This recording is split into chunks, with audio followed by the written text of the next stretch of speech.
Good morning, good afternoon, and of course, good evening, but more importantly, blue morning to you. Welcome to another Blue Morning Show, and please accept whatever suits your time zone. Today, we're going to talk about the rumors that Roman Abramovich is willing to let Chelsea go down as long as things go his own way, and that he's been at loggerheads with the British government. We don't know whether it's true or not. We don't know whether it's just clickbait by the media as usual, but we will delve into it, analyze the situation, and come to a sensible conclusions. So please don't go anywhere. Sit back, relax, and let us entertain you.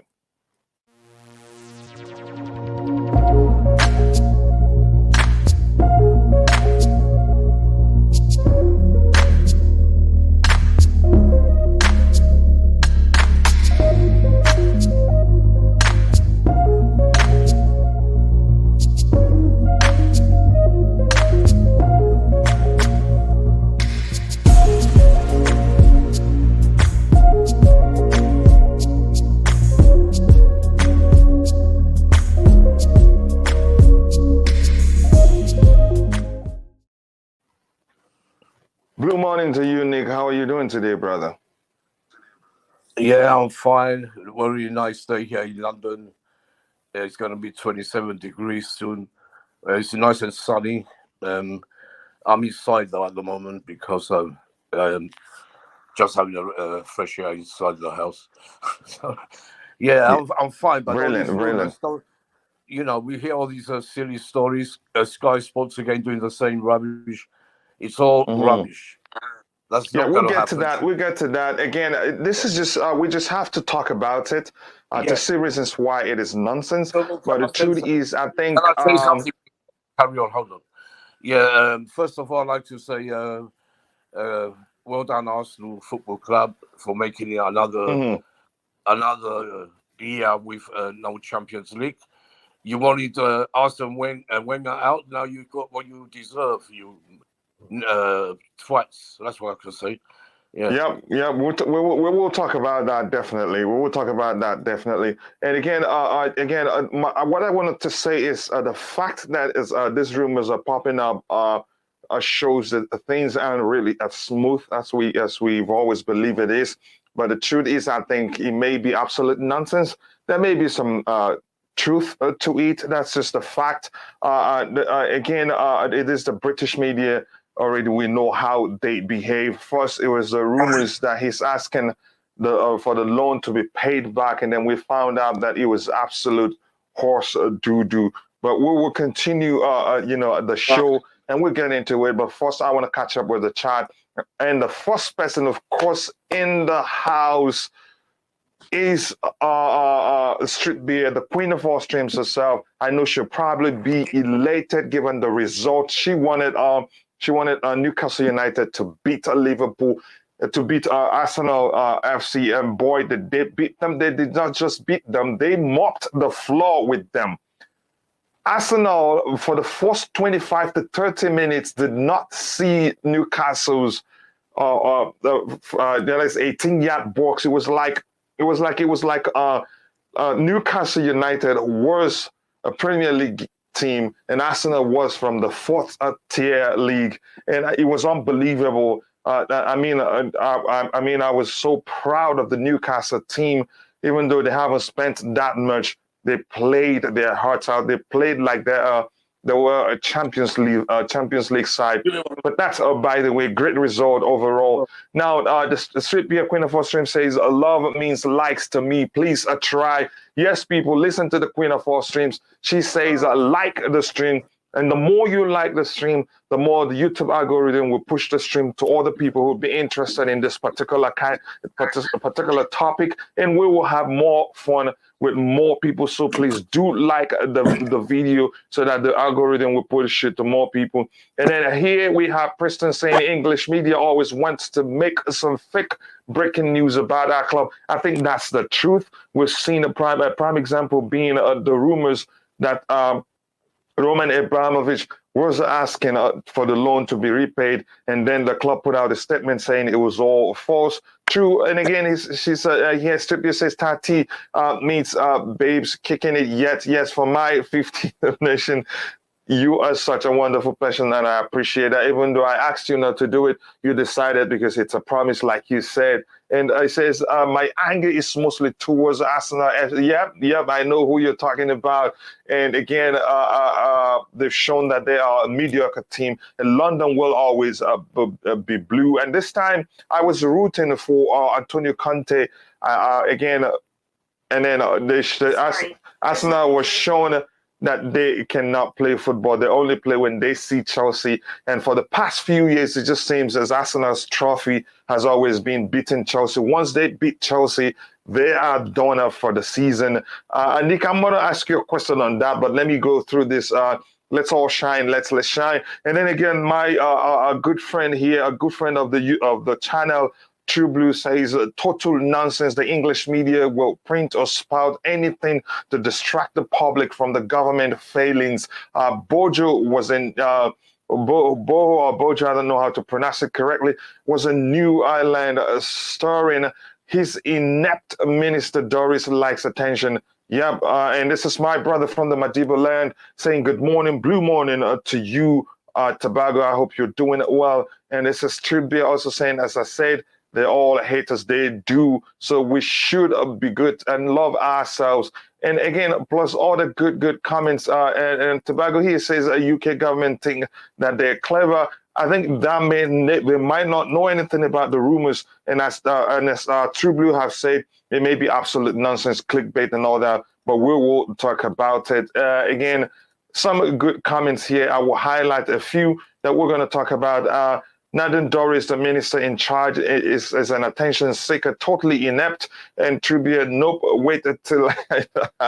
Good morning, Blues. Blue morning to you. Oh, Suleiman, nice to see you here. And Tobago says UK government is likely. It's like my government. They are like every other government. My government here, my government in Africa. They are all the same. And here I want to say thank you to the Queen of all streams and one of the queens of our Chelsea perspective, and a great person indeed, the biggest supporter of this channel, a strict BF for donating $50. I should promise that if Newcastle United beats Arsenal, she was going to donate $50. And I told her I was going to consult my African juju.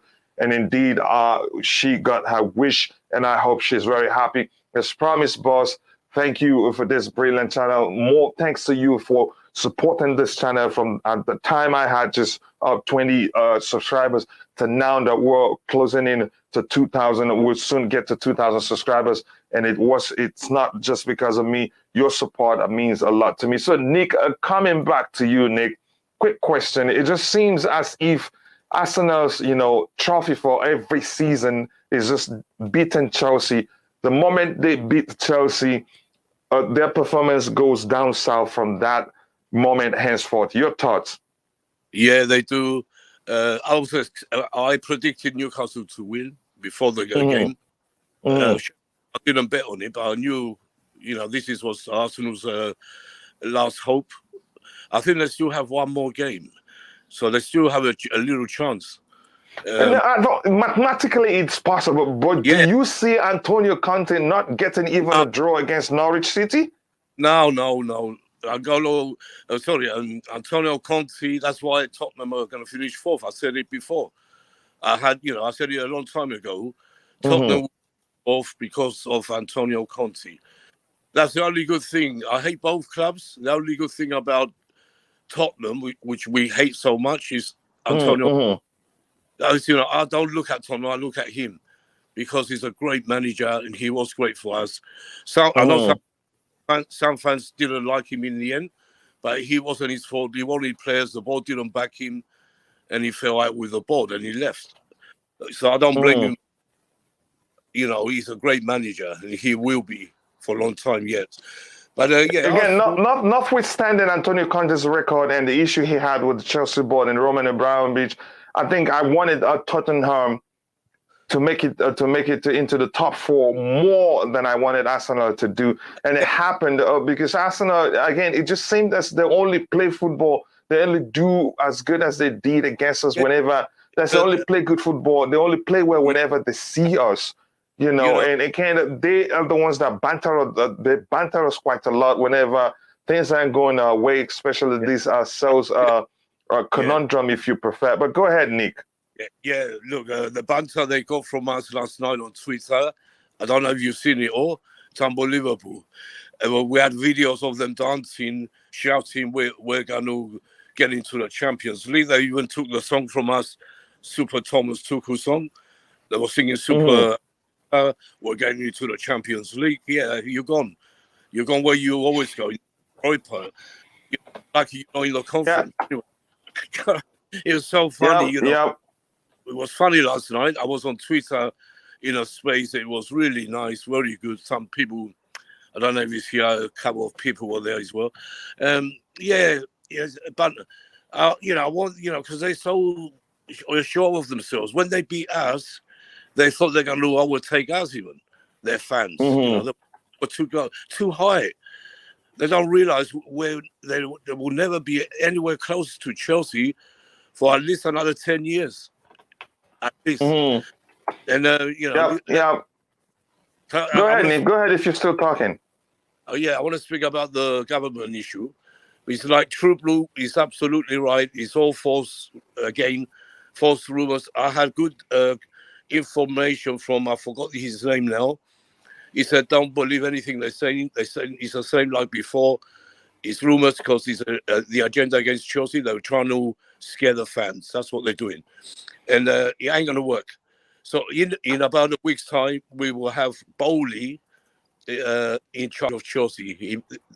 They said about a week. He said about a week it's all finished. So don't believe these rumors. Who said about a week it's all finished? Yeah, these very good journalists. The journalists who said about Roman Abramovich, all that false information, like he was going to take his money back. The same guy came out yesterday as what's his name? It's gone out of my mind. He's a very good journalist, the only one from not from the Times. I forgot now. Jacobs or something like that. True Blue might know his name actually.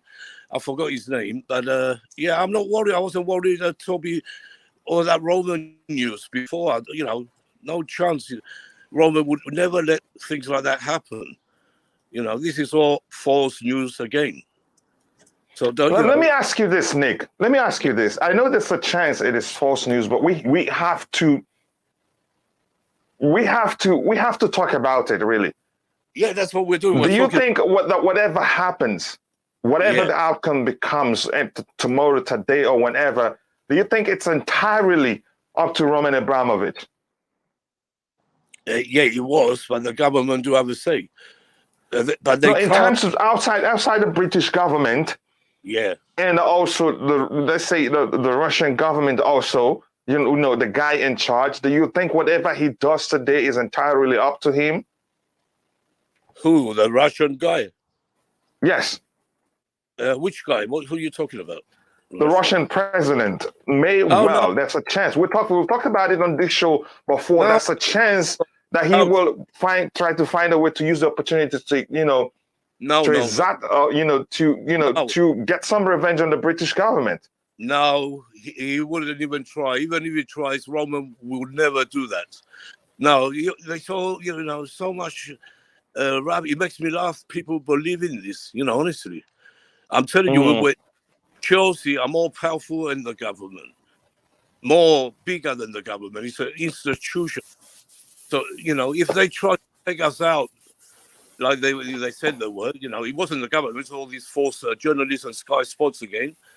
They're going to shock because millions of people will turn up in Parliament and burn it down. I'm telling you, like Guy Fawkes did. You know who Guy Fawkes was? Guy Fawkes was the one who tried to burn Parliament down. We will do the same. No chance. And this ain't going to happen anyway. Yeah, what's True Blue saying? I'm not even stressed. Yeah, of course you're not. I'm not stressed at all. I'm surprised that some fans believe in it and they're scared again. Yeah. Here's the thing, Nick. Let's be honest here. Again, I'm not stressed either, but again, we have to look at it. We have to talk about it because we have people the audience who will be asking us questions, is this true?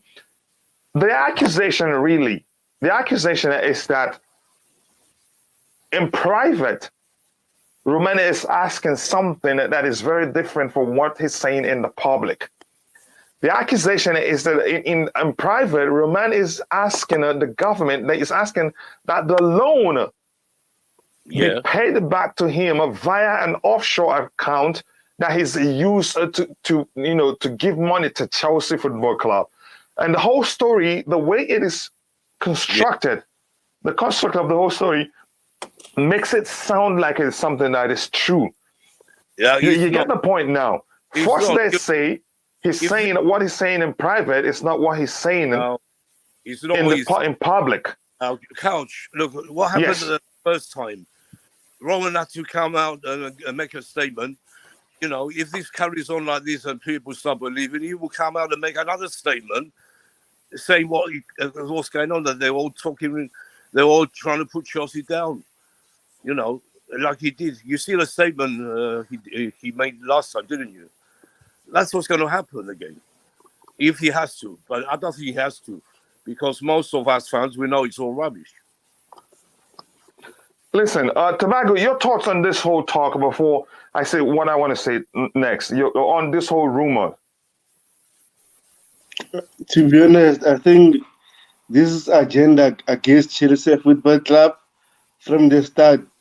This is no longer about Roman Abramovich. Mm-hmm. Now they are having agenda against Chelsea Football Club. So this deal, there's no way it won't happen, because if this deal won't happen, UK government is gonna be in the mud for trying to ruin Chelsea Football Club. I know the club is currently owned by Roman Abramovich, and he said that he will sell the club. So what they are trying to do, or what they are trying to say about the government and Roman Abramovich, I think is wrong. But all I can say is, if this deal won't get through, it's on the government, not to Roman Abramovich, because he agreed to sell the club in a good way. Unfortunately, they sanctioned him, and then he won't get any pay. And he said it twice. He doesn't want this money. So this thing do you understand the story very well? Yes. The fact that they're saying that what he's saying, that is what he's saying in public. He's saying one thing in public and doing something different in private. And we have some Chelsea aligned journalists carrying the story too. So it's not just a Sky Sports. And I think those guys actually broke and they started talking about the rumor even before it was seen on Sky Sports. So I think the truth is, this is a reflection that things aren't really going as smoothly as we think it is, actually, even if that's not the case. So they're saying, let me rephrase this again, that he is asking for the loan to be repaid via an offshore account, of which is used to furnish money into Chelsea's account. So your thoughts on that? Does it sound like it is true to any measure to you? No. Because from what we've been reading, it's like they said they were going to open a bank account, that the money will be there and no one will touch it until the sales went through, and they discussed with Roman Abramovich what was his actual plans about the money, and he said that doesn't want the 1.6 billion loan. So now they made news about Roman wants 1.6 billion, and again he rectified that he doesn't want the money. Now they're saying the different things, that Roman want this money. You can see there's something wrong with this media. So hopefully, that's the thing. Something is wrong that we don't know. But go ahead. Yeah. So hopefully this deal goes through, Because I'm telling you, if this deal doesn't go through, it's all to the government, not to Roman Abramovich. Again, let's go through the chat again. I think you're very correct. I think there's a chance it's absolute nonsense. If something is going on, it is not what they are talking about. And True Blue here says Nadine Dorries, the minister in charge, is an attention seeker, totally inept. I think that's the truth. I read some stuff about her. Nope, wait till I die. Says, good morning, Blues. Suleiman, blue morning to you. I hope you're well. And let me see if did I miss anything. It's easy to skip things here because there's quite a lot of comments here. If I'm not careful, I'll skip a few. And I don't mean to skip anybody's comment. And it's, yes, I've read that one. I've read that one too from Tobago. Oh, thank you, Arsenal. Back to Europa League where they belong. Thank you very much for that comment. Arsenal fans in the mod. Yep, that's what they've been telling us. And I went in to see one of the mods here, Miss Melina. I don't know where she is, Europa League. And this is, they will not dare to risk losing CFC voters. Except that's another great point. Also, genuine football supporters would not accept it either. I think True Blue makes a great point here because this is politics overall, no matter how you see it. And Chelsea supporters are also, a lot of them who live in England, millions of them are voters. So if you do anything and the club goes under, whether you like it or not, you've lost the vote of all Chelsea supporters, all true Chelsea supporters, because they will see you that you've winch hunt the club until the club, went under. Your thoughts, Nick, from a political perspective? I think True Blue makes a great point here. They will not risk losing votes because of it. True Blue, exactly. Look, me, last local election, I voted for Boris the last time. But this time, not because of the sanctions, but because of the treatment of Roman, I'm definitely voting for the Conservatives anywhere in the near future or even afterwards. They will never have my vote again. It's not just me, there's thousands like me. So imagine how many votes they're going to lose. And not only that, this story is false. I keep saying it, and you keep going on. Nothing's going to happen. They can't do that. Even if they want to do it, they can't. That's impossible. They can't take Chelsea out. It's not that simple. We're going to be... I'm telling you, 1 week's time, this guy told me yesterday, 1 week the most, and it should be all finished. So you got to look back and go, we were talking, for nothing, really. Yeah, that's what's going to happen. Yeah. Yeah, here I just want to read this an interesting comment because we're trying to be covering Arsenal's, dropping out of top four and also the topic at hand. It says that sports, he called them the most hated for us, but the arrogance of Arsenal at Stamford Bridge the other week is new. And they actually got what I think wasn't a penalty for me, but that's, by the way, Tobago coming to you from a political perspective. Do you think they will risk it? Let me just say this. Let me just comment something. What you just said about Arsenal. Did you see Ramsdale, what he did when the Arsenal won that game? Giving his stick to the Matthew Hardy, in fact, really giving it, waving his hands, shouting, because they beat us, and everyone was taking the piss out of him last night. Invita was up, showing him was really good. Because Arsenal are like that. They're just a banter club, and they always will. They have no chance against us. Never. Yeah, go carry on. Yeah, Tobago, you heard my question. From a political perspective, do you think they will risk it? To be honest, Coachila, I don't like politics. I'll never like politics.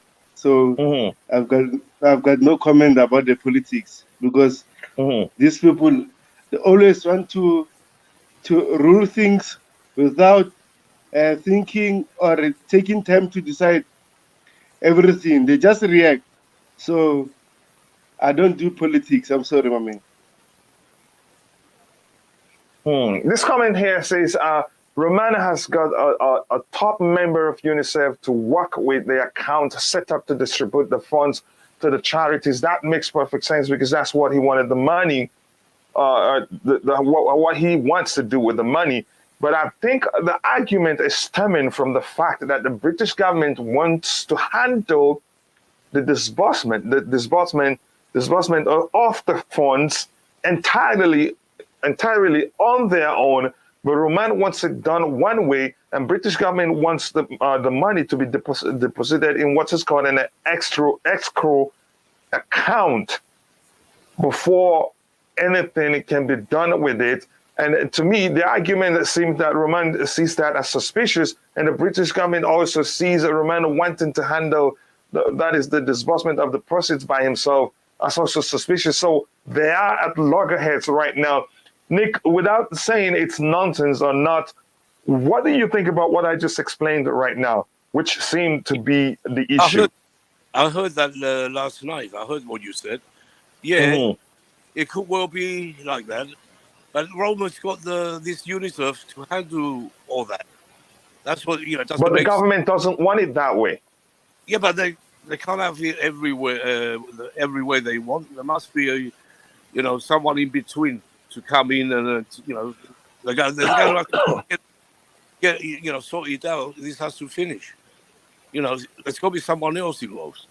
I'm sure there is. The government are just trying to make Chelsea fans go against Roman, like someone said in the chat. That's 100%. That's what they're trying to do. They want us to go against Roman. That's what, like I said, I don't believe this ain't going to happen.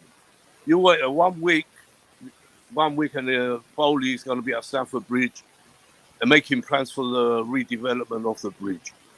You're going to see.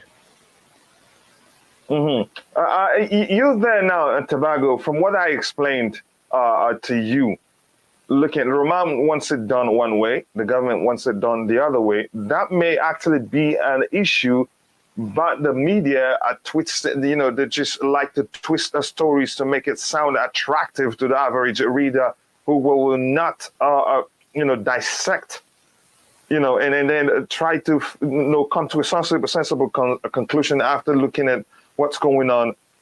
Do you think it's something like that that's going on in the background? Not really the fact that he wants to, the way they phrase it is that he's willing to let the club go on the, by, trying to have it his way.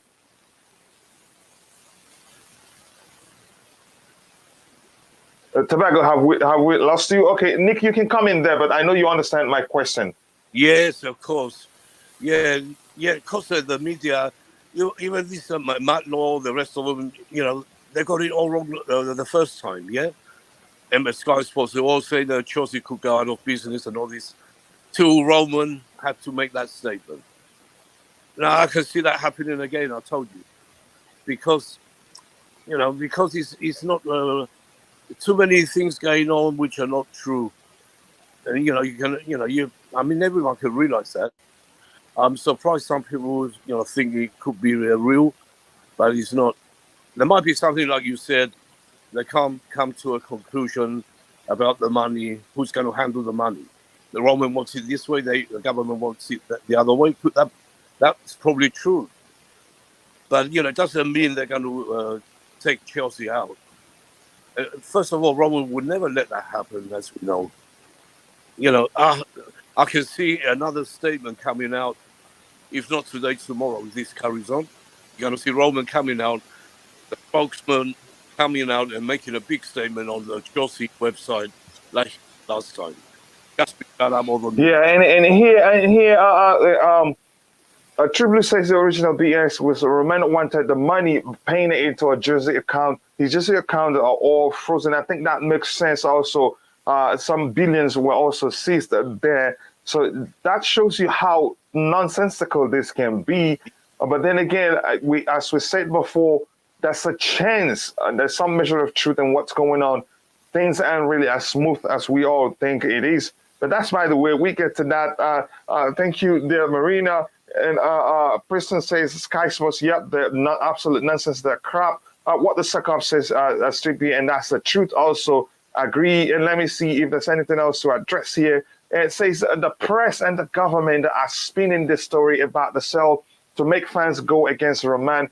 The man has released various statements denying requesting the loans are being repaid. I think that's a very, very truthful statement there. But then again, this time with a little twist, saying that what I think it just seems truly that's as if the efforts of the media and whoever that is, engineering this fallacy or stories, if you want, is to turn the fans against him, and then losing the vote of the fans who are British people won't be a problem to them. But I think we should be smart enough to educate the fans also that this is absolute nonsense. Nick, your thoughts on this comment on the screen? Yeah, well, yeah, let me see. Hold on. The press and the government are spinning the story about the sale against Roman. Yeah, that's what I was saying. I agree 100% with Shala. You see Shala? Yeah.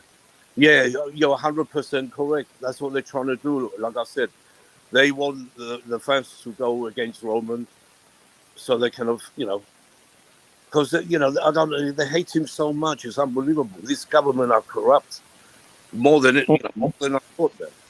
And, True Blue's saying, I'm not a real, why did I vote for Boris? That was 5 years ago, a True Blue. Yeah. I'm not the. Yeah, I think this. Yeah, go ahead. I always voted Labour in the years. Always. That time, Yeah, I think again, I was going to say, I think that comment by Sheila, this one right here, makes perfect sense. Yeah. I think this whole thing is being engineered from, if you look at it carefully, if you look at this whole situation carefully from a political perspective, I mean, go ahead. You were saying something, Nick. I was saying this is the best comment we've had so far. Mm-hmm. Yeah. I think I'm losing you. I think that your voice isn't coming in well here. I'm losing you. I'm here. Can you hear me? Yeah, go ahead. Yeah, I'm saying this is the best comment we've had on the chat so far. 100%. That's what's going on. And we're here. We have a Little Monty, and it looks like this is your first time here. And if you haven't, if this is your first time, we have 19 likes. We will have up to 28 people watching. Please, if you haven't, take some time to like the video. It is free. And if anybody asks you to pay to do so, tell them Strip Beer had paid for you already.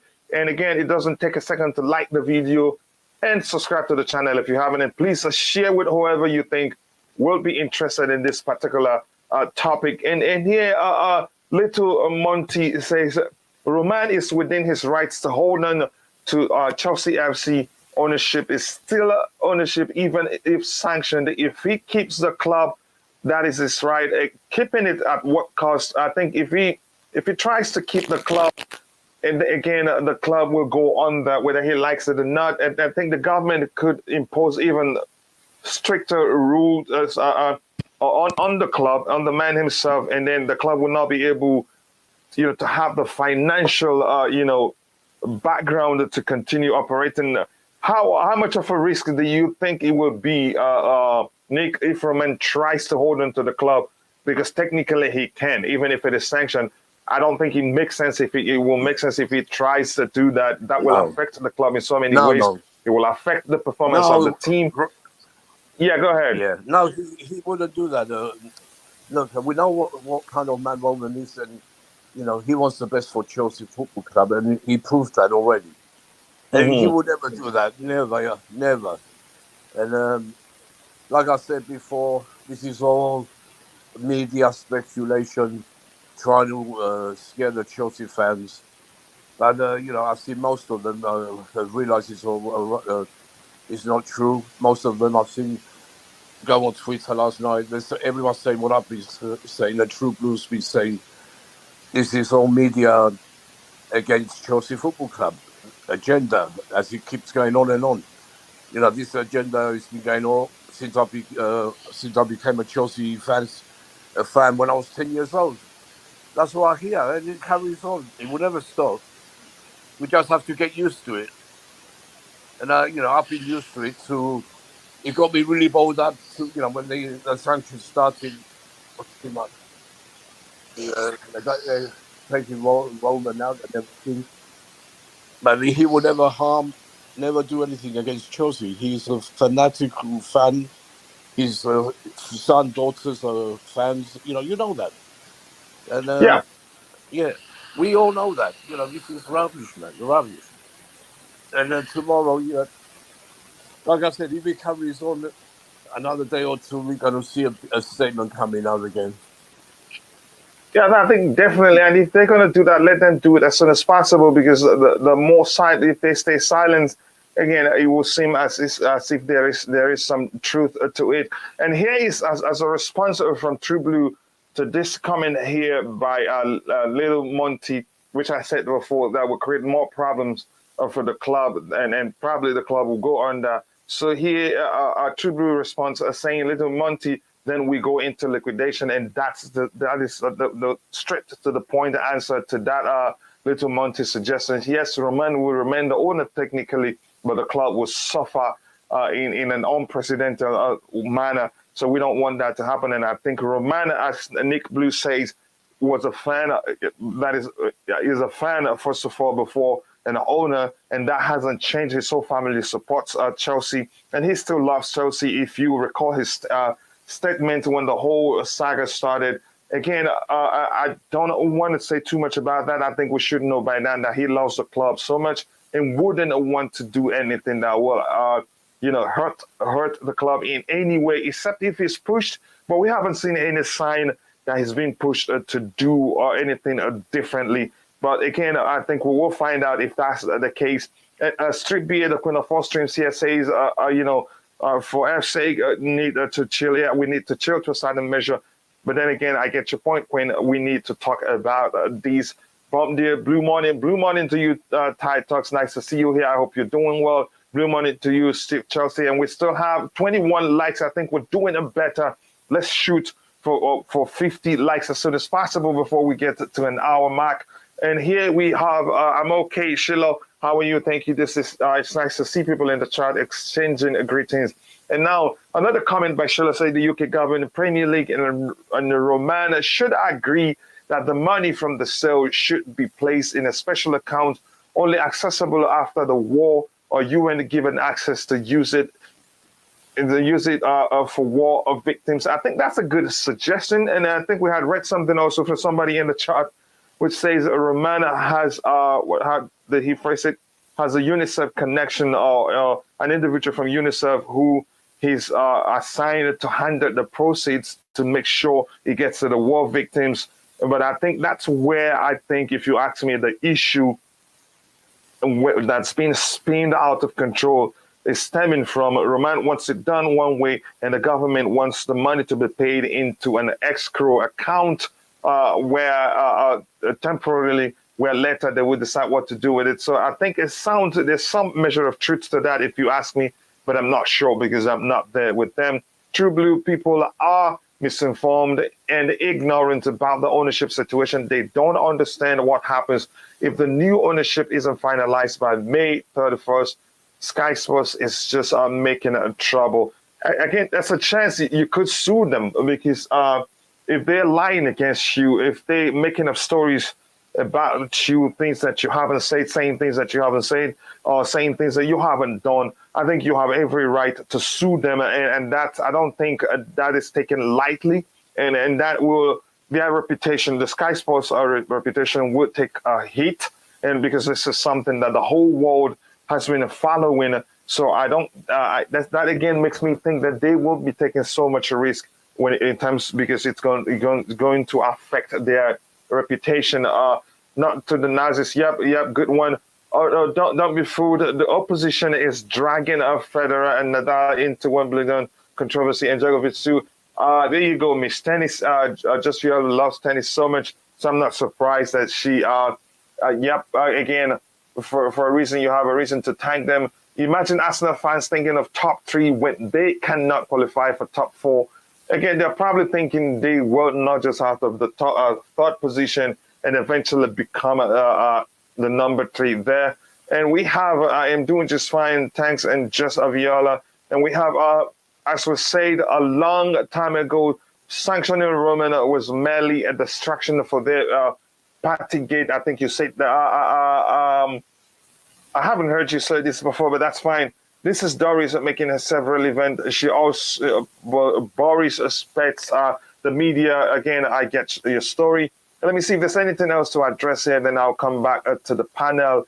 It says, I certainly wouldn't trust Boris with 2.5 billion. The only condition let down was Roman cannot have the money. Yep, but Roman wants the disbursement done in a certain way, and the government wants it paid into an escrow account. And here, Liam Lane said, you are right that the government wants to make sure that the funds go where they are supposed to go, and that there is no way the money can go to Roman.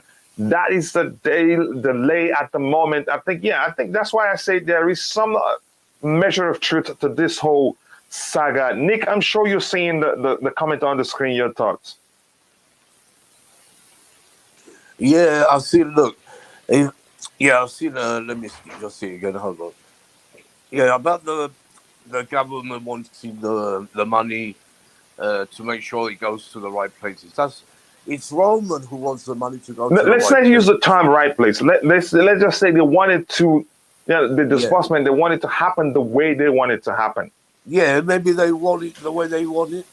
But, if you remember the statement last time Roman came out, he said what was going on. He wants that money to go to Ukraine, only Ukraine. So what's the big deal now? The government talking like this. I don't understand them. It's not the government. I think it's all the media. This has been twisted like before. Roman wants to make sure that money goes to Ukraine and not in the government's pockets, first of all. So I don't understand the government, I don't believe that. The government wanted making sure Roman's money goes in the right places. That doesn't sound right at all. Here's the thing, I have to tell you this. I think this comment sounds about right to me to a certain measure. Nick, let me ask you this. Do you agree that really things are not as, going as in the sale process isn't going as smooth? I don't know. I don't agree. Believe it is. No, I don't agree with that because they said, May the 18th, we should have everything should be finished. It might not go to the 31st. It could be done. When was the 18th? 18th is tomorrow. No, it's not. Yeah, I mean, this week, end of the week, people, this guy who I was telling you, is it Jacobs, his name? I forgot. He's a journalist who said that who's the only one that told the real story last time. He's a guy saying, this is all media stuff, and if I was a Chelsea fan, I wouldn't worry at all. That's what he said. And things will be done in 1 week's time. Things will be finalized. Yeah. Here's what we're gonna do. I think I'm singing. There's actually no point in actually giving them time, giving them the whole show about this whole nonsense. I think what we will do I will wait to get the opinion of some of the panelists when they come. I'm waiting for Matt to join us. If he does, I'll get his opinion. Then we'll switch to because there are some breaking news on transfer from a transfer perspective. We will do that in a bit. And here, Nick, this is for you. I think this is True Blue attacking you. Your response, he says, Sherman, you voted for Boris. What do you have to say about that without, coming across as we're insulting the government? No, I was only saying that I voted for Labour last time. I was saying that to put my point across that we won't vote for Boris again. Now, True Blue, I can get you involved so easily if I want to. You're worried, gullible, yeah. yeah. I've never voted for Conservatives in my life or my family. We are a Labour always. So forget that. You're trying your best. I know. Then try my best to get you mad or do what? Sorry, say again, coach. No. I'm just looking at other news that we're going to talk about here. I'm saying, you're saying I'm trying my best, or who's trying his best? Now, True Blue, I said, he's trying his best, to make me look gullible. True Blue, not you. I don't think. I said, I told you why I said that. I said I voted for Boris just to say, because just to make sure all the fans who do support the Conservatives will change now. But I've never in my life voted for the Tories. Never. Yeah. I think there's something interesting here that I'm seeing from Simon Phillips. I think that may be the case. Let me see if, I think it's this one here. I think I'll have us look at it. I think this makes more sense to me now. That's why I'm saying there is some truth to it. And in this case, it just looks like, I'll come back to it in a bit. But I'm going to go breeze through the comments in the chat. And if you're in the chat, you can look at that, the screen also, to see what Simon Phillips is saying regarding the situation. And here it says, big up Steve Chelsea. This is just people exchanging pleasantries. Nick Blue is a pure fan of babes. Yep, he is Chelsea through and through, passionate. And that's why whenever Chelsea loses, you don't want to talk to Nick Blue, because you might get punched in the face. But that's, by the way, again, don't make me mad. Again, please, I have to talk to you guys all. I don't want anybody to piss off the queen of all streams. I want her to stay happy, because whenever Stripia is happy, things are running smoothly. She and Just Viola, they do a great job in keeping the comment section clean. Yeah, please don't make her mad. Why are they delaying the sale of the club? It will go down. I don't think it will go down. Again, that brings us back. I will come back and read this comment on the screen so that we can see things from a different perspective. And again, there are some good news also that we will talk about. Not everything is that we don't have to dedicate the whole show to this. People, I'm just trying to be as respectful as possible. Where did I stop? So I'm going to try to get to all the comments. I am extremely weird in the moments. Yeah, I am. The whole situation is not. It's to put pressure on the club to make the ownership situation reach conclusion. I don't think that's the case. I would never suspect a Roman. Never. Yep. That's a good way to put it.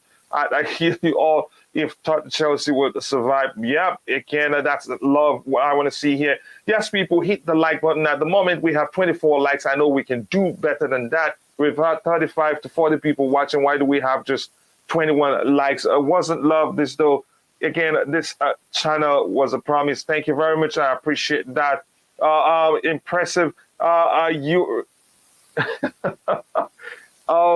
Nobody should piece up. Nobody should piece up the queen. Please, I take coffee too. And then here's my brother, the green top, says Tobago just announced Todd Boehly, time to get your Dodgers shirt. I think that's another good one. Please, if you haven't, go check out the green top, especially the Global Fans channel. It doesn't matter what club you support. The Global Fans channel covers all football clubs, and I think you will love it there because it's freedom and always calling. You get a chance to go speak your mind on the panel. Nice to see you here, my brother. I hope you're doing well. Why have been timed out again? Who's timing out? True Blue, what has it done wrong? Please let me know. One sympathy again. Yep. A blue morning to you too. And this is Vincent Clark, UK. Russophobia has caused Chelsea this problem. Yes, exactly. The hate. I must say it. The hate for Russia is the reason why we're suffering, not just the hate for Roman Abramovich. And with that, I want to say to everybody in the chat or wherever you're watching from, if you haven't, please take some time to go and like the video. We have about 30 people watching, so we should have at least 30 likes, but we have just 26 likes. So if you haven't, please do subscribe to the channel. That will help us grow. Nick, December 13, 2019 is 5 years ago. I am joking. Yep, again, hello to you too, Icy. I understand. Just calm down, Street BA, calm down. I know you are smart enough. I know that's why I love you. I cannot join the panel. What's the problem? You'd have to get the link to the panel from a Twitter DM because there's a risk a huge risk. People are sabotaging content creators by showing nudity on screen, and we don't want that to happen to us until we find a very safe way to share the link and not risk us, getting into trouble. But that's by the way. Now let me see again. What's going on here? Okay, yep, that's this Sky Sports don't have a reputation already. Okay, they are nonsense already. Simon Phillips, the Premier League to greenlight the Todd Boehly takeover imminently. So exactly, this debunks all the nonsense. This debunks all the nonsense. And again, I think it is important. We've decided we're not going to go through the whole show talking about the fake news. We will switch to current news. What's been going on? Hello, my brother, long time. Hello, my brother, Eric Blue. How are you doing, brother? How are you today?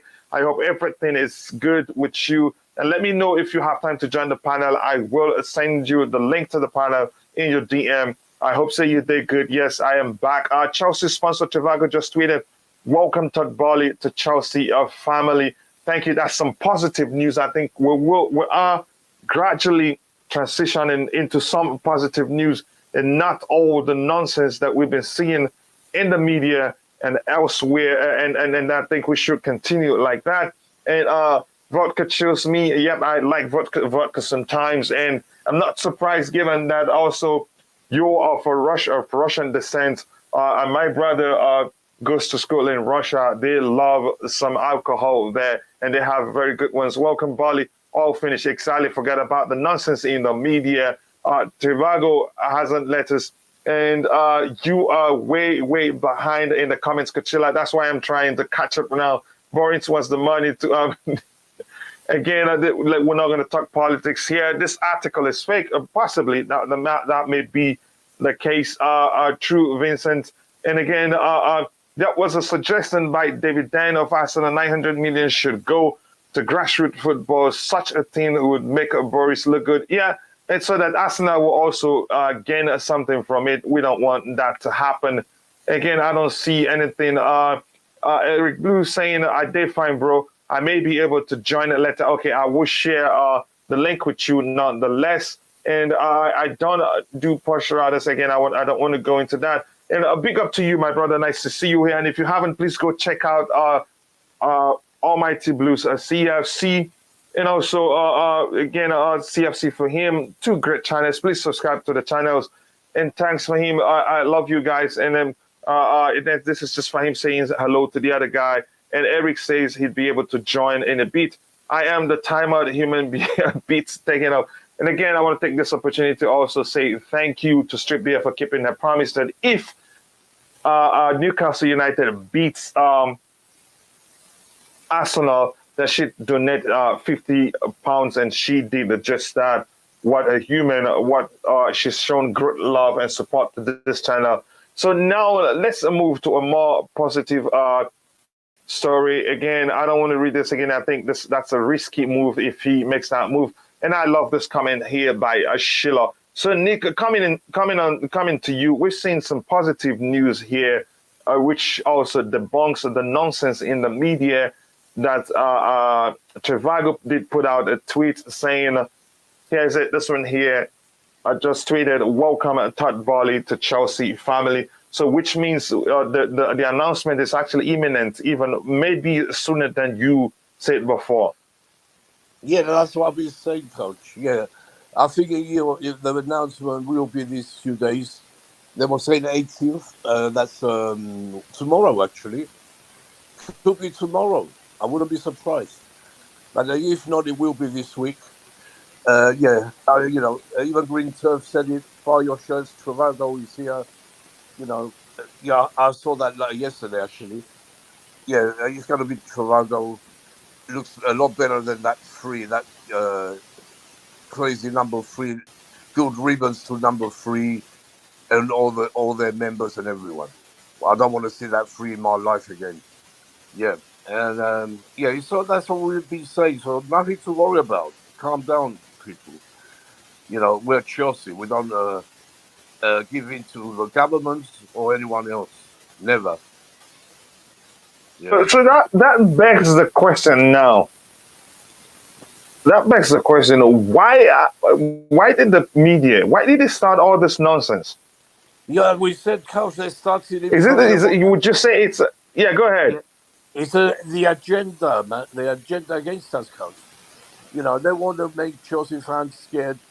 They want to make Chelsea fans go against a Roman, which they did in the. You remember the first time what happened, and we saw fans going against Roman. If you remember correctly, till Roman came out and made the statement, then they realized it was all agendas against us. But he doesn't need to do that now because we know what's going on. Yeah, Mm-hmm. Yeah. I want to welcome Andrew to the panel. It's been a while, brother. I've always looked to have you on, but it looks like you're a very busy person. You bring some interesting perspective and also the foreign perspective, if I am allowed to phrase it this way. Now, we're seeing, Andrew, coming to you straight up, and Nick, thank you for that great response. We're seeing some conflicting responses and on the whole situation. First, the rumors were that Romana says one thing in public and does something the exact opposite in private.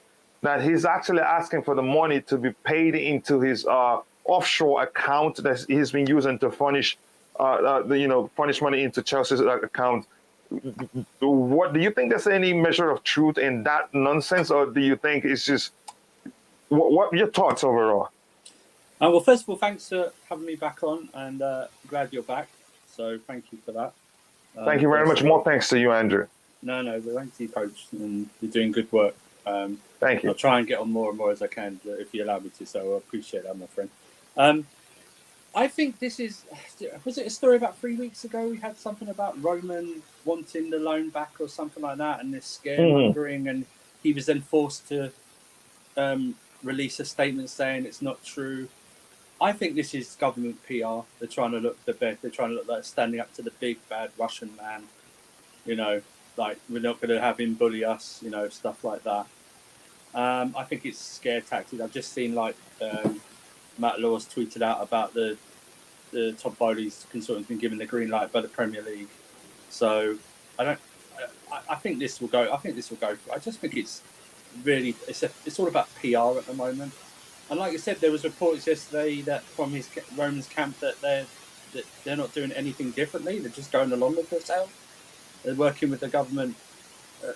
They're doing everything they can. So I believe it's just really PR for this government, essentially. They're trying to get good PR, which I don't understand how they will get this from this, because it's really only affecting Chelsea fans at the end of the day, isn't it? So it's not really affecting the entire country or something like that. But I just want it to end now. Hopefully it'll get done. We can then move on, and we just have to look forward to the future. So. And it's looking like I think it's the announcement of Todd Boehly's ownership of the club. It's even closer because I just learned from Eric Blue a few minutes ago that Trivago did put out a tweet welcoming Boehly into the Chelsea family. So that debunks all the nonsense that's been talked about. That Roman is willing to let the club go under to get his wish or to get things done his way. Yeah. Do they think that they must hopefully someone at Trivago, and they haven't jumped ahead of the queue or anything, but they would have got to go ahead. They would have, because obviously they're one of the main sponsors. But they wouldn't have been quiet about what's going on, because obviously they need to know whether they need to pump more money in and extend their deal. So they must know and be on the inside track that they've been given the green light, or else they wouldn't announce it, would they? But if they have announced it ahead of time, we'll soon find out about it, won't we? So if they made a mistake, but I don't see that to be the actual case. Yep. So it's all good. Yep, I totally agree with you. And right now, again, before I move on, we have about 35. We have about 35 people watching, so we should have more likes. And we have just 32 likes. Beep up the likes so that we can reach more people that will be interested in this particular topic. And if you have any questions, since we have Andrew here and Nick, please ask the questions. And I think I believe Andrew is he's well acquainted with the process, and we'll be ready to help answer your questions. Again, I'll be looking up for questions aligned with what we're talking about at the moment before we switch to transfers because there are some news breaking. So, Andrew, let's look at again. You've talked about the possibility of it being a PR by the British government, and where we have something on the screen, a tweet by Simon Philip, which says, "There is belief that the government are making a late attempt to get more control over the distribution of the proceeds." A source close to Abramovich last reiterated his determination to donate the funds to good causes. And I think that was why I said before, there's a chance there is some measure of truth in what the media is twisting out of control. Because what I read is saying Roman wants the fund to go into a certain account, while the government wants the funds to go into an escrow account, which means there's some measure of dispute between how the disbursement will happen. Your thoughts, does this make sense to you? Yes, it does, because there was reports the other week that the government wanted to decide how to share this money, that we give it to grassroots football, which should be done by the FA anyway. So I do believe that they want full control of this, or they want to decide where this money goes. And I believe Roman wants, like you said, wants this money. He wants to know all this money is going to whatever charity to help the Ukrainians, and not to be like some of it go there and some of it's to pay off this or to give to this and to do this. So I believe that he wants that, and he's working towards that. Like I said, someone from his camp released a statement yesterday about nothing's changed from their end. There's nothing, they haven't said, they're still working with the government. They've agreed to all of this. They've agreed he's agreed for to be sold by the government, so he's agreed to all that. He just wants these funds to go to where he wanted to say they wanted to go, and that was to charities for the Ukraine, to the Ukraine fund. That's what he wants. Doesn't want it to be handed. Doesn't want it half of it to go or 70%. He wants the full 100% of the proceeds to go to this charity fund. Yeah, I think that's where the whole nonsense is stemming from, and the media do know how to twist such stories to get more clicks. Nick Blue, your thoughts on the on this tweet on the screen? Can you read that? I can't see it. Okay, it says I believe because we've also agreed during the start of the show, as the show progressed, that there's some measure of truth to this whole thing. And we thought maybe the whole thing is stemming from argument on how the proceeds from the sale of the club will be, disbursed. And now this tweet says there's a belief that the government are making a late attempt to get more control.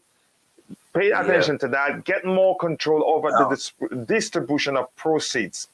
Yeah, the source close to Roman Abramovich last night reiterated that. Go ahead. It's a very good point he's made. They probably try and do that. They want to try, like Andrew was saying about, or who was saying about the grassroots and that. The government might want to put something into grassroots, but. It's up to Roman. It's his money. What's going on? If I was Roman, I'll definitely take this government to court when I can. It's out of control now. They can't go around taking that money where they want. Nowhere, because he wanted to go to Ukraine for the war victims. Why don't they? They don't get it through their heads. That's what he wants, and that will happen.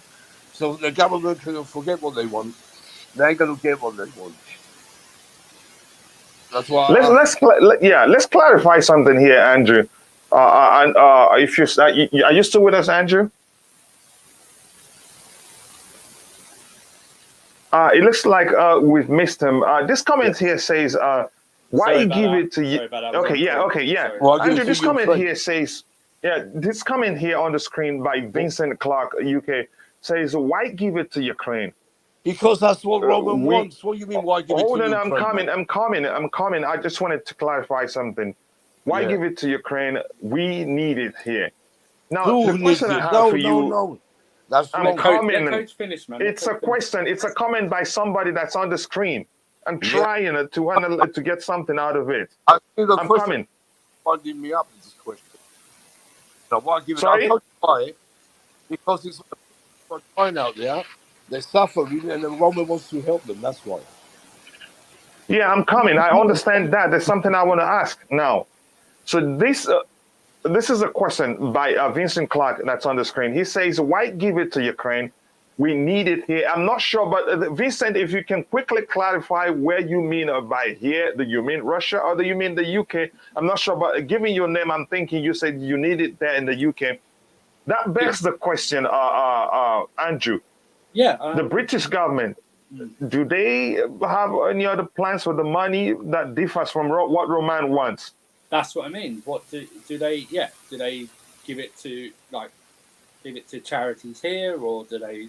Like I said, there was a report the other week about them they want to see proceeds going to grassroots football, which is not the government's role to do. That's actually our English FA that should be doing that, not the actual government. So I listen. It's 1.6 billion, isn't it? That's what it is. Of course, they want to get their hands of it, their grubby hands of it, and do whatever to pay off whatever, or That's what it is. pay off our government loans.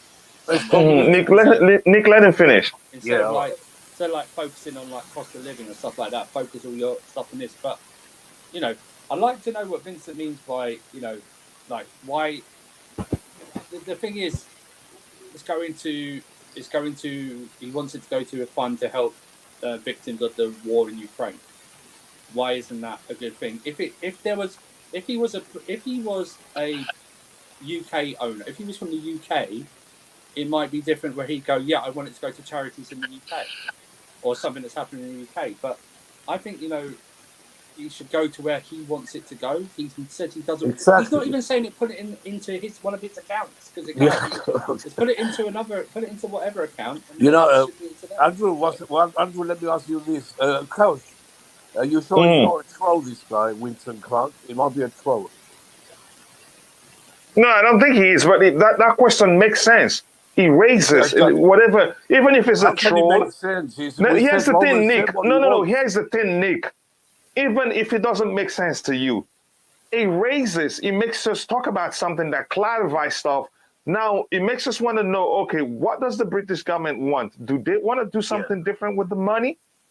Yeah, they want to put it in their pockets. Why are they at loggerheads with Roman Abramovich?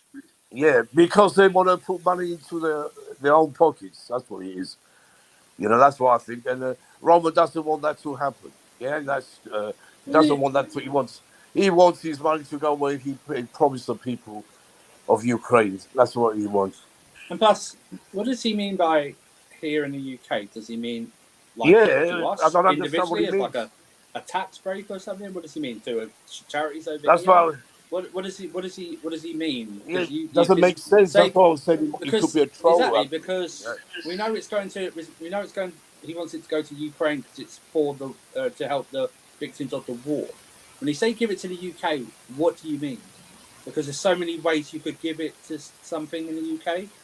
It's not just like one thing that's happening here. Like there's no war here. Do you know what I mean? So it's not like. So what do you mean? It's fine to say that, and I respect your opinion, but I need more clarification as to who you would give that money to. Yeah, exactly. I think it's important we establish that. Here's another thing I want us to talk about. Eric Blue was here a few minutes ago, and he said something like, the tweet from Trivago, is that an indicator that is the process is done already and we don't know it? Because they cannot just put out a tweet saying welcoming Todd Boehly into the Chelsea family. I think they know something we don't know. Don't you think that's an indicator that the process is complete or on the verge of being completed? Well, let me say this, Coach. If they have done it and it's not true what they're saying, like it hasn't been completed or they're not in on something, then someone at Trivago is going to be fired. Yeah, because they can't release something like that without them, being given the green light to do so. So they must have. Hopefully, they must have. Because they must have, like I said before, they must have been having discussions with these about wanting to continue, like what's going on, because we obviously giving you money for sponsorship. is this going to happen? So because we don't want to waste money, essentially. They must have been told, yeah, it's happening. We've literally got this. Because remember, some of this news we're getting now, we have no idea how old it is. Do you know what I mean? From the journalists, even the journalists getting it, we don't know how long they've had it, or if how old since they were given it. So we have no. The stories we're getting might be a day old, might be 2 days old. We have no idea, but I presume that they have been told that everything's on the up and up. It's all good. It's literally just signing and rubber stamping stuff. So that's my, maybe some people call it naivety, but they can't bring something out like that without being told, yeah, it's definitely happening. If they do, Yeah, and here's the thing. Yeah, everyone, if you're watching it, here's the tweet from a Travago account. It clearly says, "Welcome to the Chelsea family, Todd Boehly. Let's go." That to me, Andrew, like you said, I think they cannot just come out, given the size of the company, they wouldn't risk it coming out and saying, "Okay, welcoming Todd Boehly to the Chelsea family. Let's go." To me, this is a serious indicator that the process is complete. So all this nonsense, like we've talked about, is just the media twisting, the slightest of of an issue they sensed in the sales process. They just twisted it out of control. Nick, you can see the tweet yourself on the screen. Your thoughts, I know that will make you happy because you've always maintained that whatever that's been said in the media about Roman wanting the club to go now is just absolute nonsense. And then again, we're learning right now that that's just the media. That's the media's last ditch. Yeah, go ahead. Go ahead, Nick. We can't hear you. Go ahead. Can you hear me now? Yeah, we can hear you crystal clear. Go ahead. Yeah, I said that's what I was saying before the last episode with the government and the media. Roman would never let Chelsea down. We know that. Andrew knows that. Real fans, they know that. But we have some fans that, haven't got a clue still. They believe anything the media will tell them. They believe in Matt Law. They believe in Kinsella. I don't believe in none, not one of them. If I don't hear it from Chelsea, the Chelsea trust or supporter groups who know what's going on, I don't believe it. And then, I know what I'm talking about. So, yeah, that's all. It's all rumors. It's all agenda against us, like it always is and always will be, I'm afraid. That's the history of Chelsea. They hate us. Everyone hates us. But, we get along. We don't care about that. We carry on and win trophies every year. So, soon you're going to hear Todd Boehly making the final signing. Hopefully tomorrow, but it's going to definitely this week. It will be finished. Yeah. Yep.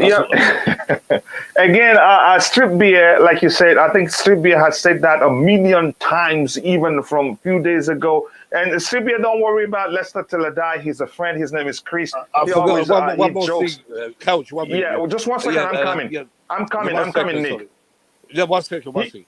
Yeah, big up to TCFCT. I see she mentioned me in the chat, so I have to say big up to her. Okay, bye. Carry on. Yeah, I know before Strip Beer gets mad at him and blocks him, Strip Beer, Queen, please, Leicester till I die is a friend. He always likes to joke, and you can see he has a hashtag banter. He jokes. And yeah, we will, Leicester till I die, we will have a club to play you, and we will mop the floor with you on that day. Just mark my words. And I hope to have you on the panel during the pregame show here, Chris. You haven't been on my channel before, so I'm inviting you openly now to be here with us during the pregame show so we can analyze the lineups before the game starts. And again, yeah, we will have a club. And like I said, we will surely mop the floor with Leicester City. And again, I hope Sylvia understands. And let me see here, I want to avoid the government stuff as much as I can. Only fight for Chelsea and Dundee United. I know that the Queen loves Dundee United. So I'm going to come back to the panel. And please, if you're watching, if you haven't, we have 36 people, 36 likes, and we have about 40 people watching. So we should have at least 40 likes. If you haven't, please take a second to like the video. And if anybody asks you to pay, tell them Street Beer had already paid for you and you're fine. Please, it is free. Do that to support the channel and help us reach more people. The more likes we get, the more we reach more people. And again, if you subscribe to the channel, it helps us. Please do subscribe to the channel if you haven't. Hello, everyone. TC, nice to see you again. I hope you're doing well. And don't forget, we still have a contest. It is called the Roman Abramovich Tribute Contest. I think we need one more contestant, and the finalists, whoever wins the contest gets $150. It has quarterfinals, semifinals, and then the finals. So again, I think we'll try and do the draw tomorrow, but I'll try to fill in that single spot that's left. Vincent is football, no politics show. Yes, good job. Hey, Coach. Hey, Nick. Hey to you too, TC. I hope you're doing well. Let me try and catch up again before Josh Viola comes at me. T kicking. Yep. Again, fine, T. How are you? And then again, this is just them exchanging pleasantries. Anything here to address? Anything here to address? Okay, I don't see anything. So I'm going to come back to the panel right now. Andrew, I'll start with you because there's always been the talk, especially in the Chelsea community, that the media is against Chelsea. The media hates Chelsea Football Club. And it's just beginning to look like it is the truth, because this whole the club's so conundrum, the sanctions against Roman Abramovich, as if that wasn't enough, restrictions were placed on the club itself, making even losing the employees. Some employees lost their jobs, and these are British citizens. So, Andrew, the question is, would you clearly or categorically say yes, they hate us? They're against us, maybe, or however you want to phrase it. I think, I don't know about hate. I think they're using us as a tool, as an opportunity, like I said, as to get them good PR. They're going up against the big bad Russian owner from Chelsea. We're gonna make sure he doesn't get anything. We're gonna make sure that his club is taken away from him. We're gonna save one of England's biggest football clubs from this Russian man who, who we think has done this and that. Without actually, if you notice, actually, Coach and Nick, no one's bringing up the stuff that he's done for the UK throughout the COVID stuff, not putting anyone on furlough, opening the stadium and the hotels for NHS staff. And surprisingly, they didn't consider all those things. Yeah, they didn't. Surprisingly, they didn't. No one's saying that. Not even like the media are saying that. So it's funny that. I just think politics. It's always politics is in every way of life. You can't escape it. And now we are dealing with actual politics. And I just think it's a chance for them to try and get good PR and good news that they've done something right against a Russian tyrant, and that they're standing up to Russia and bullies, stuff like that. It's just, for me, it's just the whole thing is just sickening. He put the club up for sale before he even put sanctions on him. Whether he knew sanctions were coming or not, can't second guess. But he already did that. The process has taken longer because you guys have got involved. If he just would have left it, and he would have just sent that money to a Ukrainian charity, we probably would have been sold a month ago, and or something like that. It's just every time government gets involved, it's majority going to be for a bad thing. They think they're doing everything for the right reasons, but they're not really. They're risking thousands of people's jobs, literally thousands of people's jobs, with their delaying tactics at the moment. So yeah, I think you make a very, very good argument, and let's look at this comment on the screen here about Fal Diazo, Boogeyman, my brother. He says, I used not to believe the bias against Chelsea FC, but now I think I am more on the side of these MPs in this to ruin this club. Why?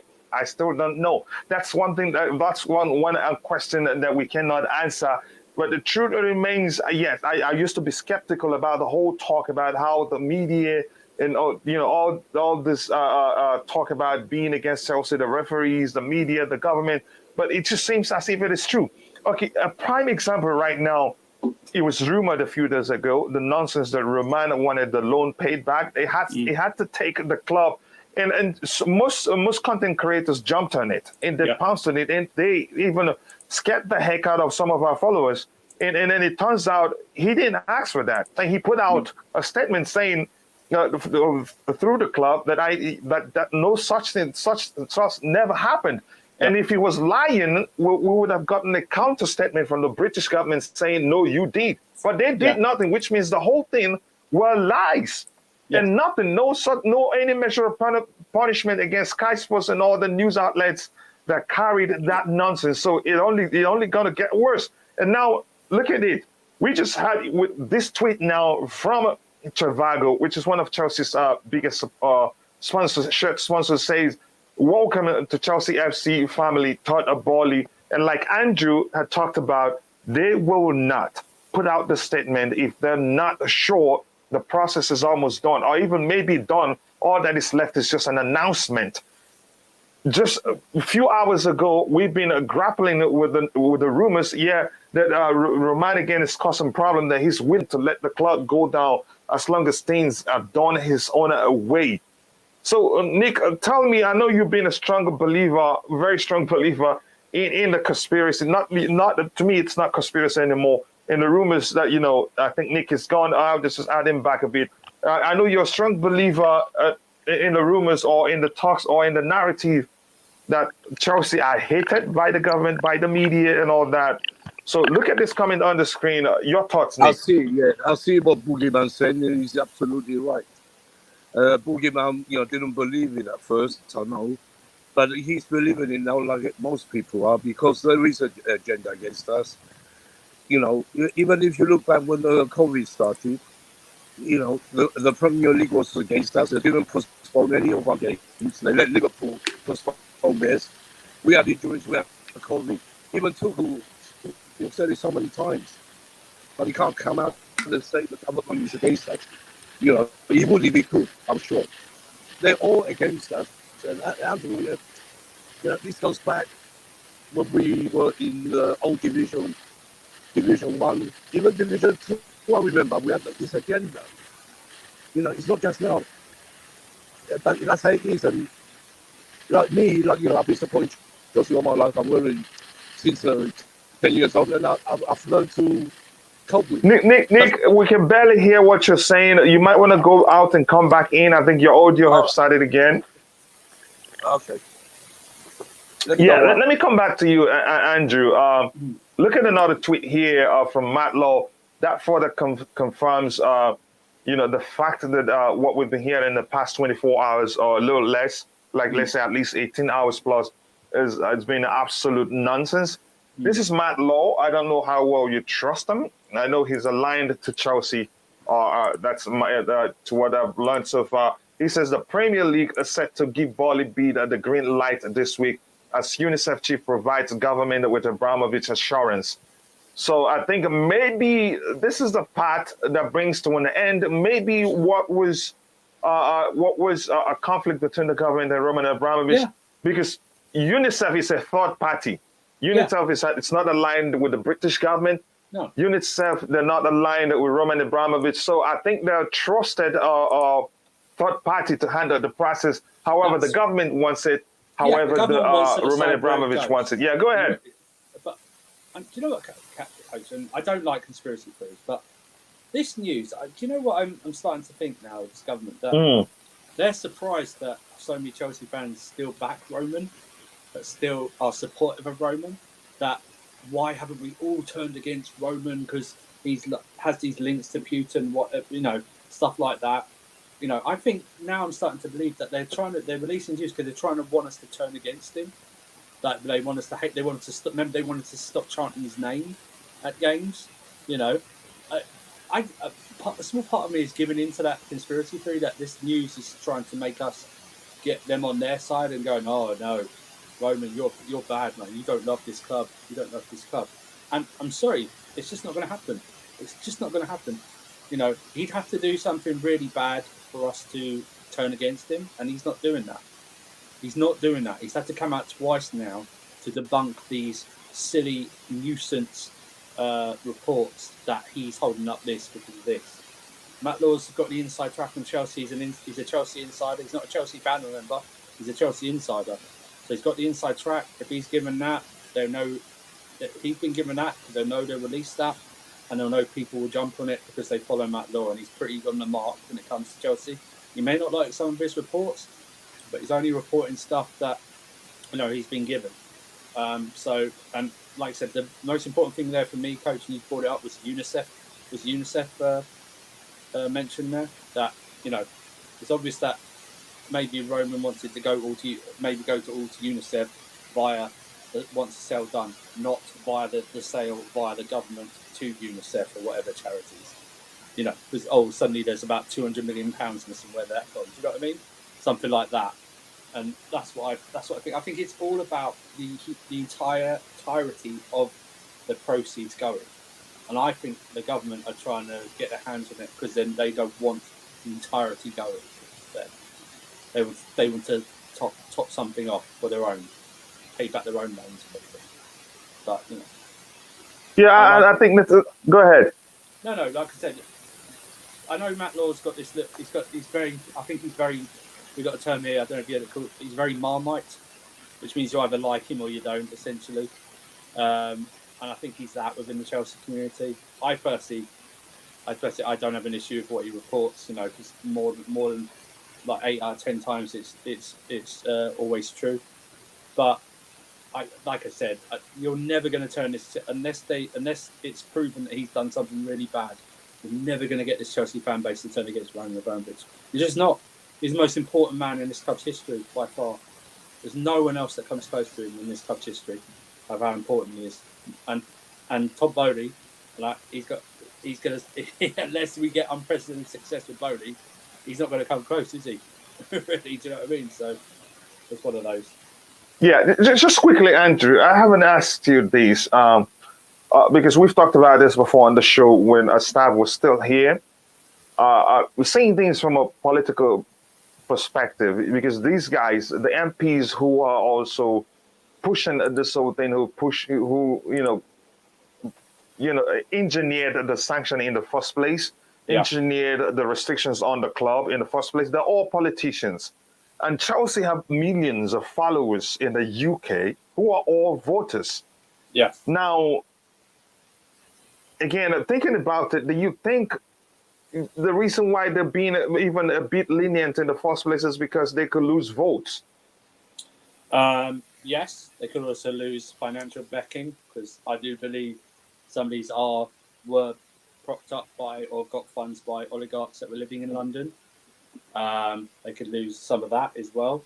Some of them probably don't want to lose their privileges that they get invited to these special parties that rich people hold, and some of them probably are Chelsea fans. Let's get it right. Mm-hmm. Do you know what I mean? So. Listen, this is not a usual club sale. It's not like Newcastle. It's not like we had previously. This is unusual. This is a government-run sale of a football club, which they don't do. So it's different, and that's why it's going through all these red tape and everything like that. But I am, unless something changes in the next few days, I'm pretty pleased with Matt Law's tweet about what we just read there. So I'm pretty confident it'll go through before the deadline. And speaking of the deadline, Coach, everyone's worried about it. They can extend that deadline. All this fear about it's not going to, it can be extended and changed. So okay, so you're saying the deadline can be extended, but the license has to be renewed. Yeah, the license can be renewed. It can be extended. The government has the power to do that, so they can do that. So, and they want to sell this. They want to sell this club. It's important that they sell this club. They can't have this club go out of business because it will cost a lot of people their jobs. First of all, it will it will cost them politically also. And they're already in the mud with this cost of living stuff. So they're going to add thousands of people more to their job line. Nah, it doesn't work. It's not good politics. It's not good PR. Yep, and we've reached 40 likes. Thank you very much for that. I know we can do even better. Let's try and shoot for 100 likes before the end of the show. And because it's an interactive show, I think we can be every now and then be distracted by questions in the chat. And with this one from my friend and brother, Phantom of Many Topics, I love you, but then again, you misspelled my name. But that's okay. I'll forgive you because we're friends. So I'm going to start with you, Nick, before I go to Andrew. He says, Coachila, in last two games, do you want us to use under 23 players? The last two games are now completely meaningless. Just a mere formality. Yep, that's fine. Nick, your thoughts? No, for me, they're not meaningless. He's a Phantom, don't forget, he's a Fulham supporter, so he doesn't know what he's talking about anyway. So, look, we have to make sure we win. We want to finish third. We don't want Tottenham to finish above us. That's what we're fighting for. We got Champions League, all right, but make sure we win the last two games for Roman Abramovich. Go out in style and stop all these rubbish performances. That's what I say. Yeah, Phantom, he doesn't really care about Chelsea. He's a Fulham fan anyway. He's trying to wind us up. So, yeah, it's very important we win on Thursday against Leicester, first of all. Then we can, if we win, we are third, which I won't accept fourth place, never. Yeah. What you think? Yeah. Here's the thing. To me, let me come to Andrew. And Andrew, there's two ways to see this. Thomas Tuchel's concern, priority, if you say, from the start of the season has always been to close the gap between Chelsea Football Club and Manchester City FC. So now, if we resign to using youth, inexperienced players to play the last two games, that's a chance we could lose them both. And remember, we've struggled at home of late, and the two last games are also at home. Yeah. So what would you think? What do you think is the best thing to do, or what would you do if you were Thomas Tuchel? Would you rather win those two games and close the gaps, or would you experiment? Because to me, if you ask me, I'd say there's no need to experiment. After the experiment, what happened? It's not like this is preseason. No. You can experiment with the youth or the kids during the preseason. Your thoughts, Andrew? Well, I think last night's result helps him a lot to decide that. Not knowing mathematically we're in the Champions League. He knows 1 point will get him third because of the goal. We have a superior goal difference. I think he will rotate. Rotate because remember we got Leicester Thursday and then Watford on Sunday. It's a quick turnaround, so he's going to have to rotate. Just a few days in between. We've got Havertz and Werner injured as well, so I don't think we'll see them at all for the rest of the season. I think they're done. I would probably, if I was coach, I'd give Thiago the rest of the season off as well. He's earned that. I would even rest Mendy for the next two games. I'd put Kepa in. I'm fine with putting Kepa in for the next two games. Essentially, it's not. We're going to get the point from these other two games, so it's not going to really matter. So I think he will rotate. I think you'll see the likes of Barkley get a run out in one of these games. I think you'll see Sarr start. I think Chalobah will start. I think Azpilicueta will start one of these games because of a farewell thing. I think they'll do. So it's going to be a mix and match. I would add the young players to the squad, not start them, but I'd add them on the bench. So maybe a Harvey Bale, maybe a Lewis Hall, maybe Soup Bells or whatever. I call him Cup of Soup or whatever his name is. Add them to the squad, not necessarily the team, but have them in and about. I wouldn't risk Kovacic. I'd give Kovacic the rest of the season off as well because he doesn't need to aggravate any more injuries. And I'd like to say I'd probably start Ruben the two games. He's really not lucky, but it's really fortunate what happened last night. It's given him this sort of extra room to breathe for the last two games. I'd probably play the strongest lineup possible against Leicester, and then with a few changes, and then the sort of weakened one against Watford. That's what Poddy would do. Get the 3 points against Leicester and do what you want against Watford, essentially. No one's going to, because let's face it, coach, no one's going to be bothered in the last day of the season, really, are they? There's nothing rising on it. We're not going into any cup finals. You know what I mean? We're still probably not. We don't know if we're going to be announced that we're going to be sold by then. You know what I mean? It's going to be a really flat atmosphere at the bridge. It's not even going to be full either. So it's one of those, really. He's got an easier ride than last night. So. Yeah, here's another question I have for you. But quickly, I'll go through the chat. And DJ, I've been looking for the tweet you talked about, and if you can share it with me, that would be nice, and I will share it on the screen to further, strengthen our argument that this whole thing is absolute nonsense, that they actually were close to having a new owner. DJ here says, good afternoon, Coachila and the Winter Suffer. Andrew, big up to you both. This news of the takeover being an issue is utter nonsense. Check out Ben Jacobs' Twitter page. He explains everything. So I've searched for it. I can't find it. But that's, by the way, I'll try again to see. Maybe I'm looking at the wrong Ben Jacobs. That may be the case. But that's, by the way, now let me try and go through the chat and see if we have something else to address there. If Roman cannot get any of the money from the deal, why doesn't give it, the club give it away for free to the fans?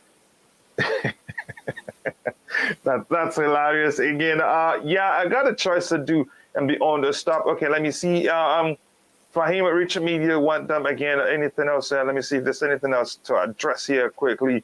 Actually, I'm loyal I'll be to. back. Okay. Just go on to the door. Sorry. Oh, okay. Okay. No problem. Let me see if there's anything else. Also, people forget that this is not 4.25 million we're talking about. Of course, it will take long to process. Again, the process was we never expected the process to be that simple. Again, DJ, if you're still watching, brother, I'm looking for that tweet you talked about from Ben Jacob so that I can share it on the screen to further fortify our argument that what we've been hearing in the past 18 hours or so, the rumors are absolute nonsense. And again, thanks for True Blue and Nick Blue also, who's always argued that it's absolute. They don't believe that, and they don't think it is true. Beat Leicester, then give Keats a chance. And I do it like that. Yep. Beat Leicester City, cement our place in the third place, and get closer to Manchester City, and Liverpool. Then we can, at least give the youth a chance in the game against Watford City. My cash don't make me better. It was a promise. Look back again. Thank you very much. I appreciate that. And again, I even told her not to donate, but she promised, and she was bent on fulfilling her promise. And that shows you what kind of a person she's been. And she loves the channel, first of all, before the cash thing comes into play. Big up everyone in the comments here. Big up to you too, DJ. Nice to see you. Big up Coachila up the panel.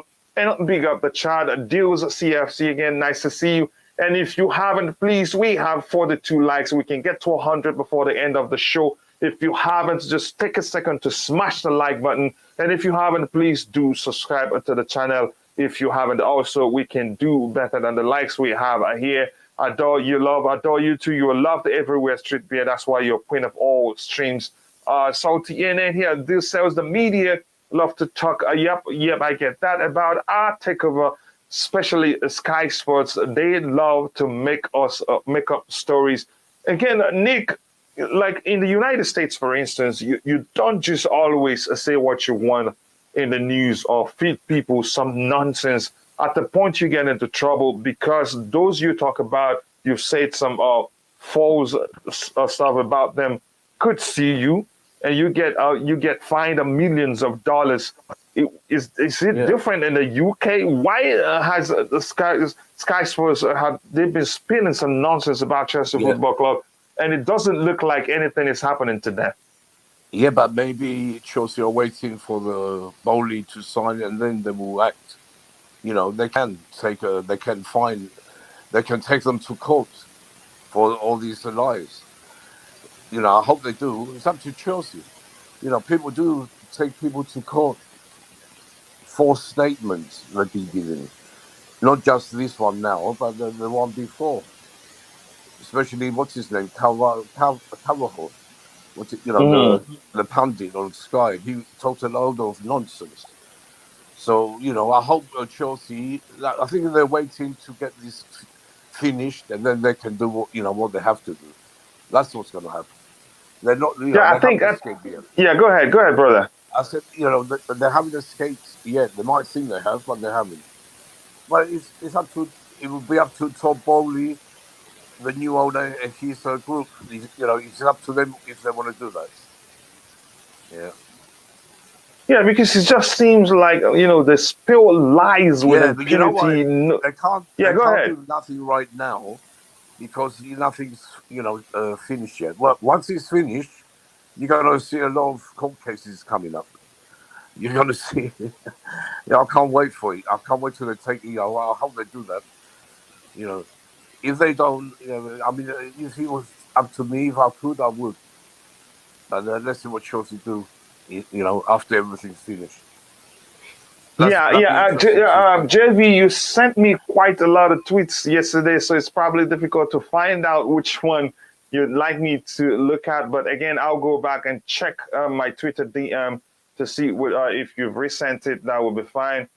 Yep, I've seen it. Okay. Let's start here again with the Ben Jacobs tweets, and then I think I'll start following him. I think I've been following him. Again, let me go back to those tweets here. Andrew, I think we have some of the Ben Jacobs tweets. I think it Yes. debunks the nonsense we've been seeing in the last 24 hours or a little less. The notion of a lamb in Whitehall at the Chelsea cell falling through is being denied by my DCMS sources. Abramovich has an independent advisor engaging with the government. The cell paperwork only arrived last week. There are still key points to be resolved, which isn't even related in any way to what we've been discussed. But the question I asked Nick when you were attending to, what you were attending to, which is Sky Sports and all the news media in the UK seem to spill lies with impunity. They seem to have there seem to be no consequences for that kind of behavior. No. Because like I told Nick, in the United States, in most cases, it depends on what you say. You could get, sued and you pay billions, or you'll be sued for billions, and maybe you end up paying hundreds of millions or millions in dollars in fines, because defamation, if you like. But this case, I don't think it's defamation. Why have they been doing this, spilling the lies with impunity, and nothing seemed to, no form of punishment, no form of retribution at all, and it gets worse. Twofold. For me, I think he wants to get this sale done and get Chelsea sorted out. Second of all, he's had a lot of his stuff sanctioned in the UK, hasn't he? So he can't even use some of that. So he's probably working out where to put all his finances, everything like that, going forward. Like I said, they take no ownership. They just say what they want. But I don't even think Sky is credible anymore. They just repeat what has been said on Twitter, like 2 days later. They're not even credible. And that was one of the reasons he'd done that. If you remember, that's one of the reasons the last time when they said he wanted their loan back. Part of that was Sky's fault for what they were reporting. That's why he had to come out and say it, because what they were reporting the next day or the next couple of days, they didn't even apologise. They didn't even take ownership or say they were wrong or misquoted or something like that or stuff. They still tried to push themselves away from the actual things that they said, and it's just harmful. They can say what they want because he's in this current situation where he really can't do much apart from just watch his club be sold and agree to do this and that. And I think that's his sole focus. And it's probably his sole focus is just keeping his head down in other areas around, with what he's said previously about this war, and stuff like that, and sort of making sure that him and his family are safe. That probably comes into his mind as well. So I can't remember, Coach. I can't remember the last time I watched Sky Sports News. I only saw that clip because it was on Twitter. Do you know what I mean? So I don't credit them with anything really. They're always slow to. They always just repeat stuff. They're just an echo chamber. That's what they are. That's why I'd rather watch the fan. I'd rather watch the fan channels because They may not have Yeah. the links, but they just report. They don't go overboard. So We will come back to the story again because this is an interactive story. There's interactive show. There's a tendency for the fans to ask questions that will derail us a bit. Andrew, while I'm with you, I'm going to start with this one, which says, what's your thought? Again, if you're in the chat and if you haven't, wherever you're watching from, please do smash the like button. We have 43 likes and we're aiming to reach 100 likes before the end of the show. If you haven't, please do like the video. And if you're here, if you haven't subscribed to the channel, please do so. It helps us grow. Also, go check out CFC Fahim, Almighty Blues FC, and then Thai Talk CFC. Those are friends of the channel, and they produce great content, very objective, never lies, no clickbaiting. Also, my brother Z Volley, all these are up and coming channels that are growing really fast because they keep it objective. But that's, by the way, if you haven't, be sure to like the video and also subscribe to the channel to help us grow. I'm going to come back to you, Andrew, again. Let me just try and catch up with the chat. But let's start with this one, actually. It says, what's your thought on the news about Lukaku? Apparently, he was fourth option last summer. It doesn't surprise me now. We know he wasn't a Tuchel's signing. Your thoughts? So, unlike Liverpool and Man City, this board doesn't work with their manager, who they want to buy, and who they want to sell. They do what most foreign clubs do and just buy the players and give it to the coach and let them do whatever. That's why we have stuttered the way we have, because the board doesn't, and the hiring and firing techniques are working. That's why we stuttered. So, fourth choice, I don't know who the fourth other person, the other striker was, because I know it's obviously Kane. The rumours were Kane, Haaland, Lukaku, and I don't know who the fourth striker is. I can't remember if anyone came to mind. Whether that was a Yao Felix or something like that, I don't know. But that was Lewandowski, Andrew. Lewandowski was the fourth. Lewandowski, but yeah, let's put context in this, right? The Haaland deal was too expensive. The reason City have accepted a buyout clause for 150 million is they're only paying between 50 and 60 million of a transfer fee, so they're going to make profit on it. They wanted to put that in last year with us paying already over 100 million for the player, so we wouldn't make much profit. Kane's a hard deal to do with Spurs. We don't get on with Spurs. Lewandowski, I don't think Bayern would ever sell Lewandowski last year. Lukaku was the obvious one. It was the obvious one.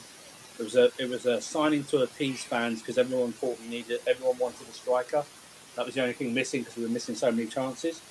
So whether he's fourth or what, it happens. I mean, how many times do the clubs get their first choice target? I bet it's a very small percentage-wise, unless it's the only target they go for throughout the summer. So fourth choice, third choice, second choice, first choice. He's here. It's not worked out. Let's see if he'll be sold in the summer or if he has sort of like a great second season. But I think there has to be context in like the deals we were going for last summer. Yeah. I think I agree with you, Nick. Your thoughts? Yeah, I agree with Andrew, with Mollis. Yeah, we had no choice. The fans, I remember even myself, we were going crazy. We want someone to score goals because we wasn't scoring. Yeah, if you remember. So we went. The board mentioned Lukaku. Abramovich's son wanted Lukaku, and that's why we got Lukaku. He wasn't Tuchel, but once he came, he looked good, Lukaku. But too many things happened. The interview, too many things. He got abused too much, and he's lost it at the moment. He came back a little bit against Wolves, 2 goals, but in the final, he wasn't there again. So I don't know what's going to happen. It's up to Tuchel. Does he want to give him another chance? Boehly said, yeah, sorry, Andrew. Yeah, go on. Nick, it looks like, and Coach, it looks like Boehly they've already said they met with each other. Yeah. Probably near enough the same amount of times he's met Abramovich. really, since Tuchel's been Yeah, here. I think he's met Boehly more than Abramovich. But what I'm saying is that it looks like Boehly will be more. There'll be more interactions and with Thomas Tuchel about how he wants to shape this squad instead of going, yeah, we're going to go for this, this, and this. And that's why I hope. Listen, I'm not against Marina or anything like that because I think overall she's done a good job. But maybe it's time for an actual director of football person who, knows things, knows contacts, get the proper scouts in as well, and have some fresh blood, some fresh eyes, and people who that's all they know is football, not finances and other things. So yeah, but hopefully Andrew, Boehly does that. yeah, Andrew, yeah, but Boehly already said that the Marina and Baka are going to be here next season. Yeah, Well, it's going to take 1 or 2 years to get rid of them, I suppose. Well, there's reports today that Marina's not really. They're going to meet with Marina again. Oh, all right. About whether because she's not actually said she's 100% going to stay. Yeah, maybe. Yeah, she's got she's linked to Abramovich and everything like that. So yeah, well, let's see. But as long as they back Tuchel, let him take. Get the players out of his club, deadwood. Bring in, get rid of Lukaku. Bring in Lewandowski. He's on a free now. There's rumors. I don't know about you guys. I'm more interested in the outgoings than the incomings at the moment. Yeah, so am I. Get rid of. We have too many. Need more outgoings. So, yeah, but we do need. Yeah. We need a goal scorer. We need Lewandowski to come. If Chelsea really want Lewandowski, they can price him out from Benfica. I think Benfica are the ones. He's on a free transfer. Don't forget, in the summer. So, I'm sure Chelsea will go and try and get Lewandowski if we sell Lukaku. It's up to Tuchel. What's he want to do? And Chelsea, they're going to lose a lot of money selling Lukaku. Or do we give Lukaku, a chance another season? Let's see what happens. We don't really know ourselves, but personally, I want to see Lukaku go now and replace him with Lewandowski. Yeah, before we talk about that, you did. Yeah. Well, let me finish first. Okay, go ahead. If we get Lewandowski, we have Havertz, Mount, Pulisic, this Broja to play alongside him. We can challenge. That's what I want to say about that. Yeah. I'm going to go. Hopefully, Andrew, you still have time to be with us here. The question I have with you talked about going for director of football. Now, you could say that Petr Cech's role currently at the club isn't properly defined or even not defined at all.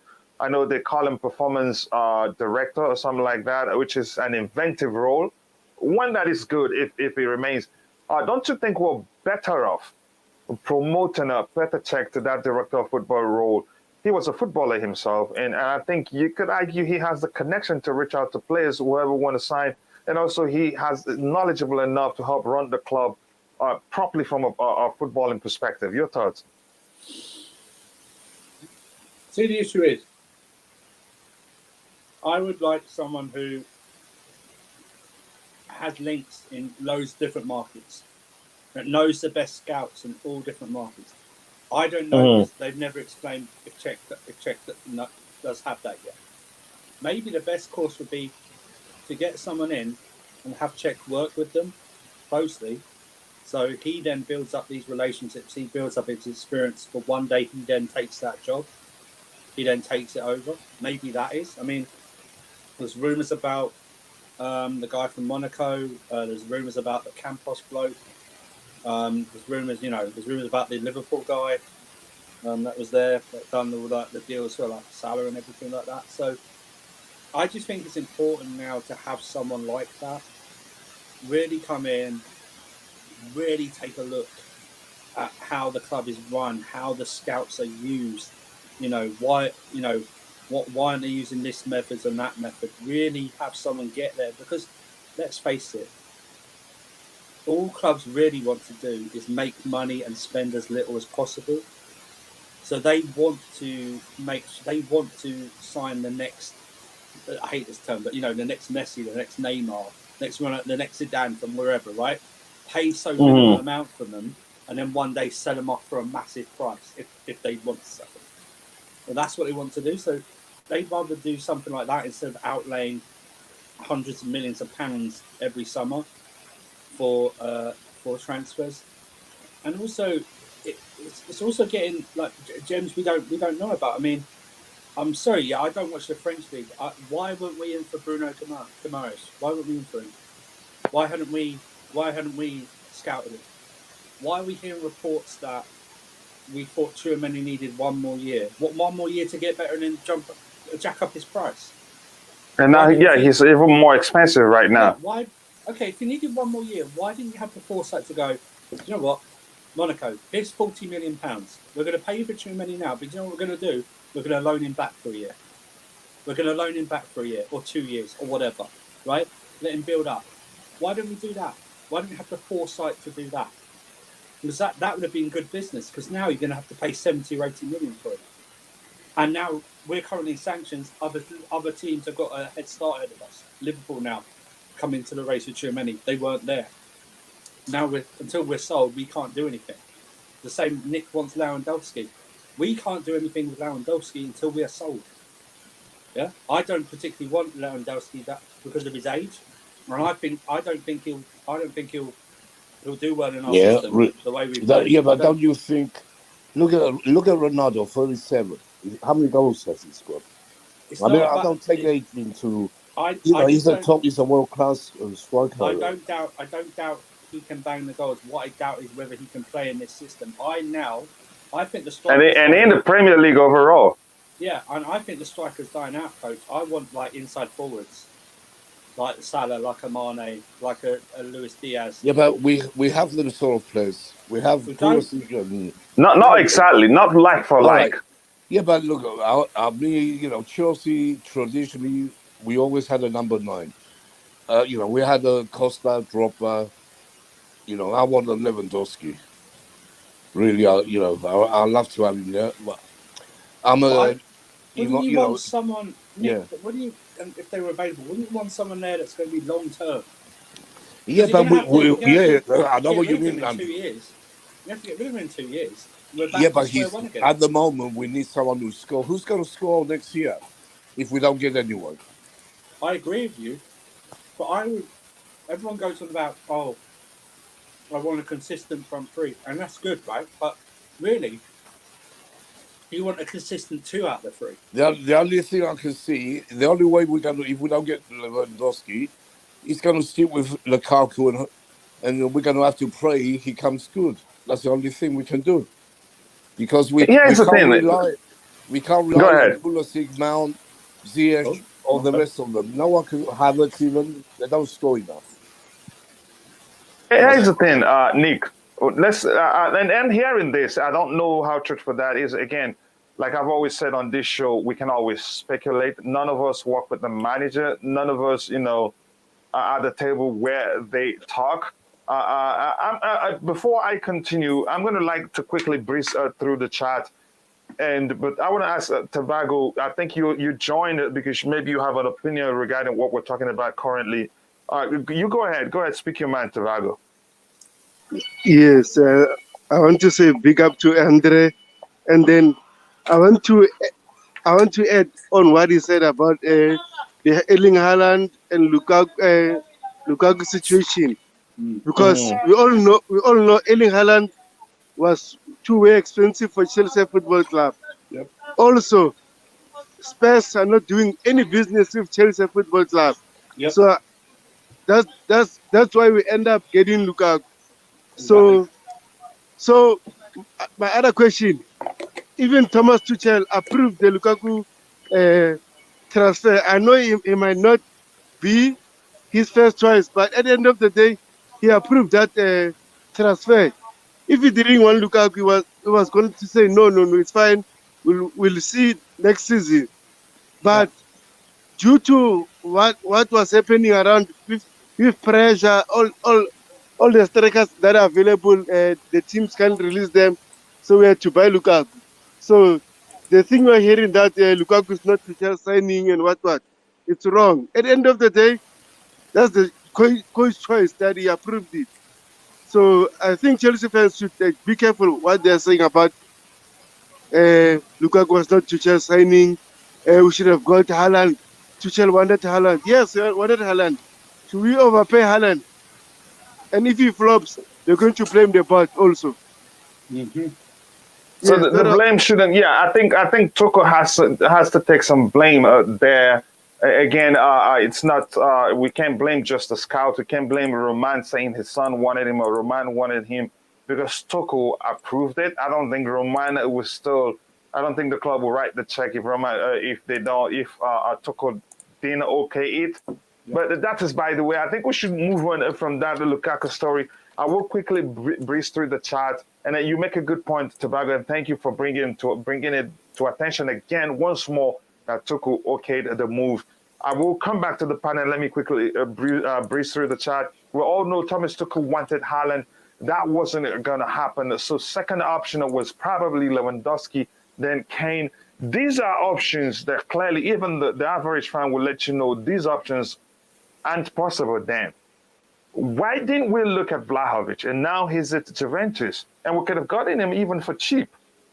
For cheaper than what Juventus paid for him. And he's doing well at Juve. But that's, by the way, let me just continue with here. Lewis seems unlikely, in my opinion. Kane maybe, but Lewis never, Daniel Levy never selling to us. We all know that before time. Again, let me keep going here and see if I find something with address here. Any question aligned to what we're talking about? Yep. And Glenn says, reality is with all these defenders leaving, we probably wouldn't look to sell Lukaku. Can only hope him and Kai coexist and start scoring goals for fun. Andrew, you take this one. No, I think Lukaku, unless we get something like in the region between 70 and 80 million pounds for him, then I don't think he'll go. I think more likely you're going to see Werner go out of the forwards. Regarding, now defence, it wasn't so before. Now defence is like the number one area to improve on. Improve and reinstall. Obviously, Rudiger's going. Looks like Aspie's going. Christian's definitely going, and probably Alonso's going as well. We've got Chilwell coming back from long-term injury. So I think hopefully once the sale is approved and done, one of the first transfer signings will be Jules Koundé. Hopefully he'll come in. Will they then? I want them to go out and get another experienced defender. I know he might be on the downside, but someone like maybe a Koulibaly to come in because I don't want to play. Thiago Silva's played 46 games this season out of 61. And that's not including when he went away for international breaks either, which is an insane amount for a guy who's turning 38 years old this summer. Will they bump up Colwell? Because we've already got Chalobah there as an inexperienced defender. But I think if you bring Koulibaly, Koundé, you maybe what's the truth for the Perisic stories as a backup, as a sort of backup for the squad at left wing back. If he continues to go with three at the back, and then do you then look for a backup at right wing back? Because I say backup stroke starter because you could put Reece James as one of the three centre backs in some games as well. So that's the biggest area of concern because we're so depleted this summer that we'll probably see most of the money or most of the deals spent on that area of the pitch, unfortunately, and then midfield and then attack in that order. So. Yeah, and this question here before I move, and I want to say big up to my brother Mikhail. I know you're a very busy person. I hope you're doing well. And a good comment there. He says, I wonder how many clicks and views has latest round of tabloid media, what that means, generated using our club today. I think that's what they were in for because they probably knew that the sale process is on the verge of being completed. So they wanted to make the most out of the situation before that happens. But this one here, before I go to Nick, is this the one that says, I trust Tuchel to get rid of Lukaku? I'll start with you, Andrew. Is that simple? Is it? I don't think it's easy. Right. The situation is this. We have not, as most transfers are, unless there's a buyout clause, we have not paid the full amount for Lukaku yet to Inter Milan. Okay, we've not done that. Second of all, you're going to want to recruit. Sorry, you said we haven't paid in full. We haven't paid the full amount for Lukaku. Like in so many transfers, you don't pay the full amount. You pay it over a contract, over 7 years. So we haven't paid the full amount. So unless he's going back to Inter and you do a cut price deal where you just essentially you literally just get back what you paid for him, then or what you owe, then I don't know who's going to pay what they would probably want, which is anywhere between. Let's be realistic now, years off the contract, so take about 20% of the original total, anywhere from 70 to 80 million. Plus then, he's paid more now here than he was anywhere else. He's on 350 grand a week, if we're being fair. Who's going to pay that? I don't see him realistically going when I know Werner's got a high wages, but I think Werner's the one who's out the door first and easier to get rid of than it is Lukaku. So I wouldn't be surprised if Lukaku is here after the transfer window ends. I think you need to back off the mic a bit, Nick. Yeah, Nick, no, I'm going to get something else for Nick. Yes, sorry, Nick, go ahead. Yeah, I agree with Andrew a lot. Look, it's hard to get rid of Lukaku. The only thing we can do, let's hope, pre-season. He didn't have pre-season with the players last year. So he's going to have a pre-season now. Can he get, and our players, can they all get together and play together? That's what we need, because they're not playing together. They're not playing to Lukaku the way he wants the ball. He wants fast play and fast, accurate boost to him. That's what he goes. That's what he thrives on. He showed it against Wolves. We came up. We were fast. We were giving the ball really fast to him, and he had a chance every single time. But they have to do that every game, not once or twice a season. They have to do it. In the final, we didn't do that. That's why Lukaku was stranded by himself, looking like a Bobby Moore statue at Wembley. So something has to happen. Either get rid of him, make a loss. So if Chelsea really want to bring Lewandowski, they will take the loss. Certainly, maybe 40-50. It's going to be a lot of money to lose, but it might be worth it in the long run. If we can get Lewandowski, I want that to happen. Yeah, I'm going to quickly breeze through the chat and I'll come back to the panel. And we'll be... Now. Wait a minute. Yeah, like I just said, we need a Rudiger replacement. I want Koulibaly, like Andrew said. I want Koundé, I think is coming. But we should go for Koeman as well from Wolves, another back. You mentioned him a few months ago, I think, Coach. He's a good player, a good defender. Yeah, so we need 6-7 players to come into this squad. New players, plus all what we have. Because a lot of them are going. I can see Werner's going to be the first.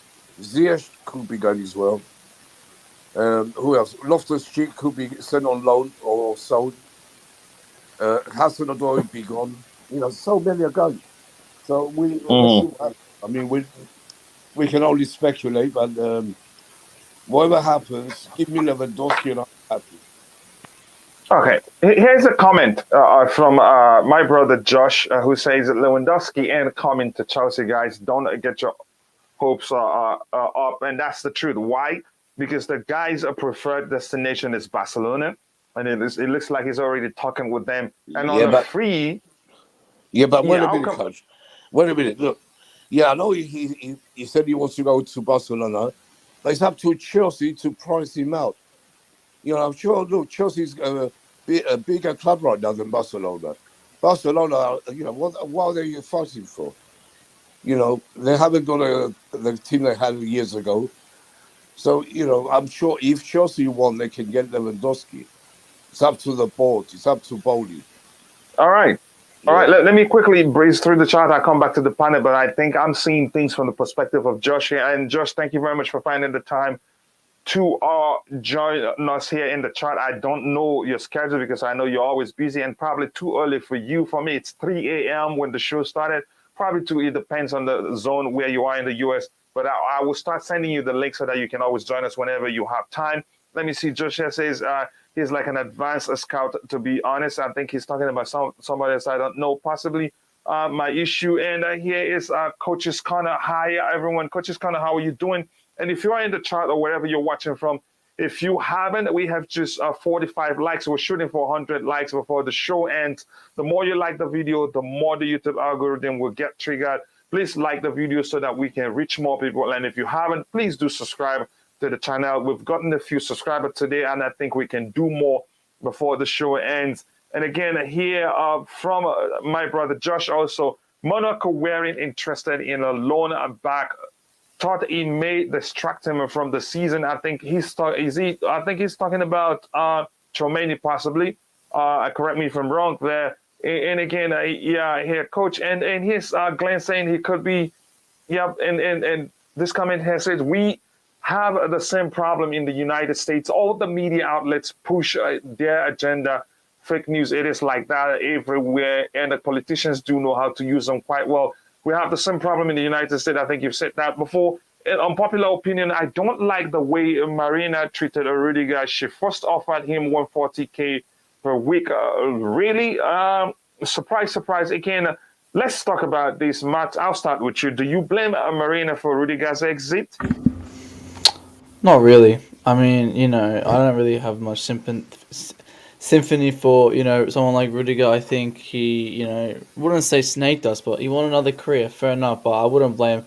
I'm not the biggest fan of Marina, but I wouldn't target her for that transfer. I think it's more that he decided to go to a new club for a new journey, which, there's nothing wrong with that.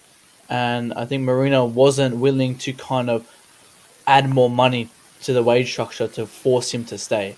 So I don't think she really wanted him to stay, which is fair enough. Obviously they can do what they want to do there, and I wouldn't force Rudiger to stay either. If he wanted to leave, he has every obligation to leave. We can give him the offers we want, but I wouldn't go over the top for someone like Rudiger if Marina's not wanting to do that, because I don't want the wage structure to kind of be out all over the place and get him 300K a week, and then it just goes all over the place. So I don't think it's Marina's fault, to be fair with you. Yeah, and your thoughts? Well, listen, she's part of the board. She works with the board. It's a board decision to go for these players and sign new contracts. It's always been quoted that she, and as rightly so, that forwards would be paid better than defenders. I think Rudiger's deal boils down to the signing on fee. Apparently, we offered him around the same or a bit more in wages. I do reckon it's the signing on fee. We weren't willing to do boosting wages plus whatever signing on fee, and that's what Real Madrid are. And that's what you do with free signings. You offer, the wages and the signing on fee, and that's what Real Madrid have done. Because I think they're paying him less than what we offered him in terms of weekly wages. So that's probably it as well. There's always this out of football thing where he's like for charity and stuff like that. He wants to like build some wells of water, help the water supply in Africa and everything like that. He's into that, and that's probably one of the things he wanted, a big signing on fee to help towards that. Listen, you guys messed up. 2 years left in the contract is when you're supposed to negotiate with these players. Because you had Frank there and he wasn't, and you were with Frank and you thought you were going to sell him to Spurs 2 years ago, that's why you didn't offer him a contract, and that's why you probably didn't sign one, because of the way he was treated. Same with Christensen as well. You didn't offer him that because you thought you were going to sell him. You didn't do what you usually do, and you sign these players up even if you were going to sell them. You sign the players up for your contract, sell them a year later, whatever, to secure yourself. Now you're just going to have to hold that. You're just going to have to hold that. This is one. Go back to what you were doing before with the contracts. Why you allowed it to go down and do an Arsenal, I don't know, because we don't usually do that. But you're going to have to hold that, and that's why you're going to see most of the deals and probably most of the funds go towards rebuilding this defence this summer, because we've allowed. I'm not bothered both of them going. I'm bothered both of them going. I wouldn't be mind if one of them was going. We'd signed one of them, I'd be fine. I'd be more relaxed about this summer. But now we have to do extra funds to get at least two new centre backs, buying the new two centre backs in this summer, and that means we have to take funds away from midfield and attack targets as well. So, and I would say this, Coach. I think Boehly's going to come in, and he's a numbers guy, right? They're going to look at who's earning what and whether it's worth keeping them. And this isn't a dig at Kepa, but you can't have a number 2 goalkeeper 155 grand a week on the bench. You just can't have it. Unless you're going to play him, you can't have it. You can't have Sarr, 120 grand. You can't have Callum, 120 grand. You can't have Ruben Lingard Cheeks on over 100 grand a week when he's not going to be played. You can't give Kante a boost in pay and a new 2-year deal on 290 or above a week when you don't know how many games he's going to play. That's what I'm saying. You're going to. That's why I said to you, my focus is on who's going out for the squad. Get Ross Barkley out over 100 grand a week. Get players off. Get who's the left back we've had? Baba Rahman, 95 grand a week. He's still at this club 7 years later. Drinkwater's still here. Matt Miazga, no, he'll go this summer. His deal ends, so he'll go on a free transfer. On a free.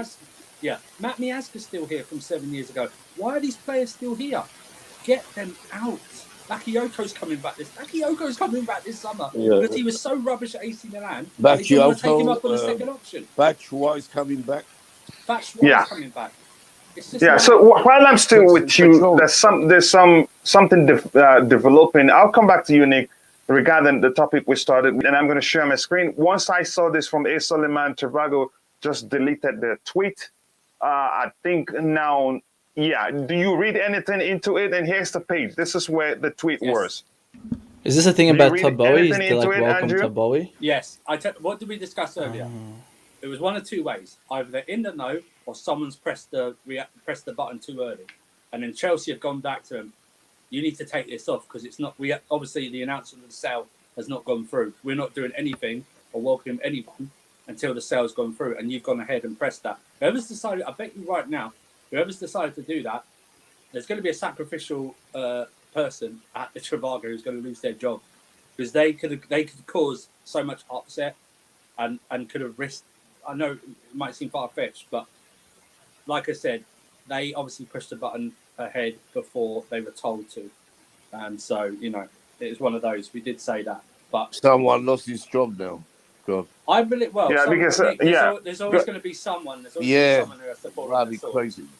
Nick, go ahead. You want say what you want to say about it, and I'll bring in Matt. Then we'll go through the chat and address it because we'll be ending soon. Yeah, I agree. Yeah, it's silly. I know you show the Trivago the new shirt and everything when you shouldn't. I don't know why they done that, but someone's made a big mistake. Anyway, we carry on with that. That's not the problem. The problem is all these lies we've been hearing, and they're all false, as we know now. Rumors again, agendas again. Usual story with Chelsea. But the players we need, Andrew's right. We have to fix the defense because we're losing 3 main defenders. Don't forget Rudiger, Christensen, and Aspie. We need. I hope we get Koulibaly. We're gonna have Nkundi, but that's not enough. And we might be getting. We got Perisic. So he's not. He's still a good player for me. He's older, but he's good. And maybe we get Koeman from Wolves or someone. It's going to be a lot of... Boehly's got so much to do. It's going to take so much time to get going again. It's going to be hard next year. It's going to be very hard. We're going to have to wait next season and probably the season after we can challenge City and Liverpool. But it's going to take at least a season or two to get back where we was. Because it's going to a lot of revamp going on next year. Revamp's going to be going on in the summer. And like Andrew said, we have to get rid of these players. So much money wasted on players who can't even get in the first team or in the squad even. So, let's see what happens. I just want to I'm going to go through the chat and I'm going to come back to Matt to start off with the tweet he shared with me. We've read this and here I just really say that what's wrong with that? I think she's corresponding with, she's talking with Sylvia, her friend there. Maybe they're fighting, I don't know, but it's all love. That's why I said unpopular opinion at BA. Okay, yep. Again, let me try and catch up here. Lots. The thing is, we don't have to buy fourth target. We buy first targets in the future. Smart prices, smart deals. Again, that's not a Chelsea thing. Chelsea's always go for backups, and then when the starters get injured, we start faltering in the league or in the Champions League. But that's, by the way, Peppers have killed Chelsea for years. Yep. And again, even when we win, yep. Again, the Abala, I know I said a free, but let's be honest, wage is probably going to be a problem. Yes, because our wage structure right now is everywhere. So Chelsea will probably trying to avoid anything that will cause any other upset to the wage structure, because that would be a huge problem. Tobago actually says that don't want him because of his age. Our system need young players who will give us energy. Again, age isn't an issue this time. Again, given the way we play, I think Lewandowski will fit him properly. Given how Tuchel prefers to play, if I'm allowed to put it that way, I want a smart deals, smart prices, not mad prices. I'm just jump off, coach. I've just got to go do something. Yes, no problem. Thank you very much, and thank you for finding time to join us, Andrew. Thank you. I appreciate that. And this, yep. And then let me see if there's anything else to address here. I'll just go to Matt, and I don't think there's anything else to address here. Oh, here we go. Kepa not good enough. We have to talk about this wage structure, get rid of the deadwood. Again, it's not that simple. Most of them couldn't even go on loan because of their wages. And again, it's being linked to Casemiro, but we get to that. So, Matt, I'll come to you. You talk about this here. Losing Alonso, to me, it's not a big problem, but Aspi, for his leadership responsibilities and how he can help the younger players grow, is something I don't want to see change. Your thoughts? I mean, for me, I don't think Azpilicueta is a proper leader. I don't think, he shows the most leadership qualities to my preferring. I prefer, I've been tweeting this a couple of days ago, the captain's highlighted scene. I don't think Azpilicueta fits that narrative for me. I think he's an absolute legend for this club. He's done so much. He's won every trophy here. He's done so much for us. I think his time is up. I think it's best for him. Enjoy Spain. Relax there, back to his family, back in his home country, and I think it's best for his career as well. And then going to Alonso, it is good for him as well. Alonso, for me, this last couple of 3-4 games, he's shown so much urgency, and he's one of the only ones on that pitch that wants to win. Alonso, out of everyone. And it showed that last game how good he was. The Madrid game. That Madrid game is the best game he's ever played for Chelsea in his career. That second league, despite us losing, he was the only one there that wanted to really win. And he's been quite good, but we can't deflect the fact that he hasn't been consistent to an extent. If he played like that every single game, he'll be our number one, but he doesn't. And we fall into this trap, where he'll play good 3-4 games and then he'll drop, and then he'll play good for one game and then he'll drop. So again, that's another one which I think it's best for their career for them to go to Barcelona and give us, get rid of this deadwood, because for me, they're deadwood. And I think, Marcos Alonso is a starting player at Barcelona, same as Aspi, so they can, get better football there too. So if I understand you correctly, you don't care if any of them leaves. You're saying you don't like Azpilicueta. To you is not the ideal, leader you want at Chelsea. I prefer them to leave. If they stay, I'll be a bit upset, but I prefer them to leave. And Azpilicueta, I've always said this, that he's done a lot on the pitch, but to be called as a captain, all right, but to a proper captain, it's for me, he's not a proper captain. Yeah, I get your point. I think fair enough. It's your argument, and I understand where you're coming. I must disagree with the fact that Matt about Aspi. Aspi is a legend, man. Legends, you can be a legend, and Alonso is a legend. No, he was a great player. He's still a great player, but he's getting old. We know he's getting old, so he probably goes to Barcelona. But he's a legend. You can't say nothing bad about Aspi. No, nobody can take away from that. And Matt didn't say anything about his status as a legend or not. But go ahead, Nick. I think here's the difference. Just quickly, the difference is the way I look at it, and everyone should be looking at it. Is there's a difference between a player and a leader. When you look at Aspi, yes, he's a fantastic player. One of the best we've ever had. He goes in the legend books for me, 100%. But we look at the other side. A great professional too. 100%. But it's like, what leadership qualities does he provide? I don't see really any urgency, intensity, vocalism. You know, Yeah, but I don't see let me go on. ice in captains. Let Yeah, him but finish, Nick. Let you him know finish. what? Let him finish, Nick. Asprey I is a want, great captain. yeah, but He's a I want to great. hear When he's what not playing, qualities. he's You in know, the people dressing say room. that. Wait You a say minute, that, man. but you don't say any What? qualities. I don't hear any I know qualities what that you're you saying. prevent I from know that. he's got older. He ain't as good as he was. All right, but he's a great captain. He's a leader. In what way? They wouldn't have him captain if he wasn't. In the dressing room, he's the one who gets the team going. By the way, you have to, No, it doesn't. you don't see everything in Australia, but when I'm at the bridge, I see Asprey. End of the games, he's the first to come to the fans and acknowledge us always. You Okay, know, Nick, it's just I'm gonna say this, Nick. I don't think we shouldn't even be talking about the person's location. Where they are, I don't think defines how No, but much I they know, know but about I Chelsea. do agree what he's saying. Like, obviously, the cameras doesn't show what happens after the pitch. I understand, but yeah. I it's like, know. I don't. you know, back Matt's under my friend. Wait, Lampard. man. You know what? Go on, You're go my on. friend. Yeah, yeah, I no, like Matt. I know, You know, we just I know what talk. Nick's talking about. Yeah, yeah. Yeah, because I'll see Ashley a different way. I'll see him as, he's a leader. He was a great captain, and you're going to see the great farewell to him probably against Watford. Sure. But he's a legend. He's been there 10 years now, and he's put everything 150% when he plays every game. Mm. That's why. But I'm only arguing because you said he's not a leader, but he is. In the ask Tuchel what he does in the dressing room. He does a lot, and Tuchel's always said it. I mean, I Yeah. think for me, that's his job. I think, off the pitch, he could be a different person, but what I see on that pitch is, I look at the basics: urgency, vocalism, and intensity. When we're down 3-0, I don't see him, grabbing the ball. Example that mistake at Everton. For me, I said I've been a captain 5 years professional football. If I would do that, if I made a mistake, the first thing I'll do is grab that ball and put it back in the middle.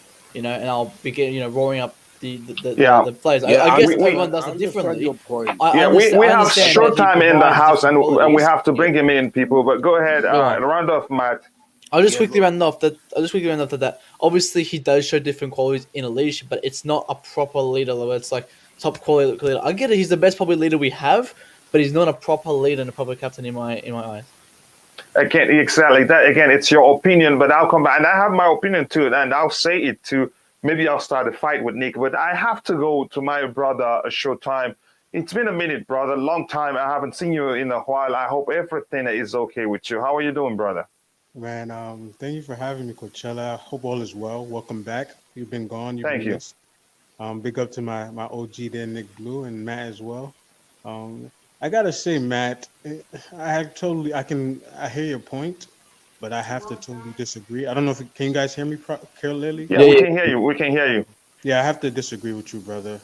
Aspilicueta is our second most successful captain in Chelsea history. If he's won it all, like Nick Blue has said.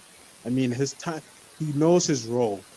He knows his role, and I feel like he doesn't want to come off the bench anymore. He doesn't want to decline and give up the badge while he's sitting on the bench. He saw what happened to John Terry. He saw what happened to what's his name after Gary Cahill.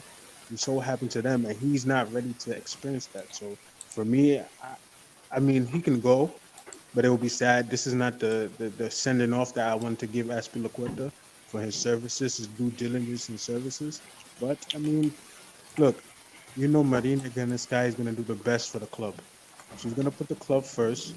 We already triggered that 1 year deal that we could have on his contract. So if Barcelona wants him, pay up and you can take him and he can walk away. And for Alonso, I'm so happy he's gone. We've been having this Alonso talk of when we're gonna get rid of Alonso, when he's gonna come off our books. It's about time Alonso goes. I don't care how many good games he's had this season. It's shaky. He's inconsistent. He lacks defensive capabilities. He is a problem, and I feel like he's not Chelsea standard. We had him on our books for too long.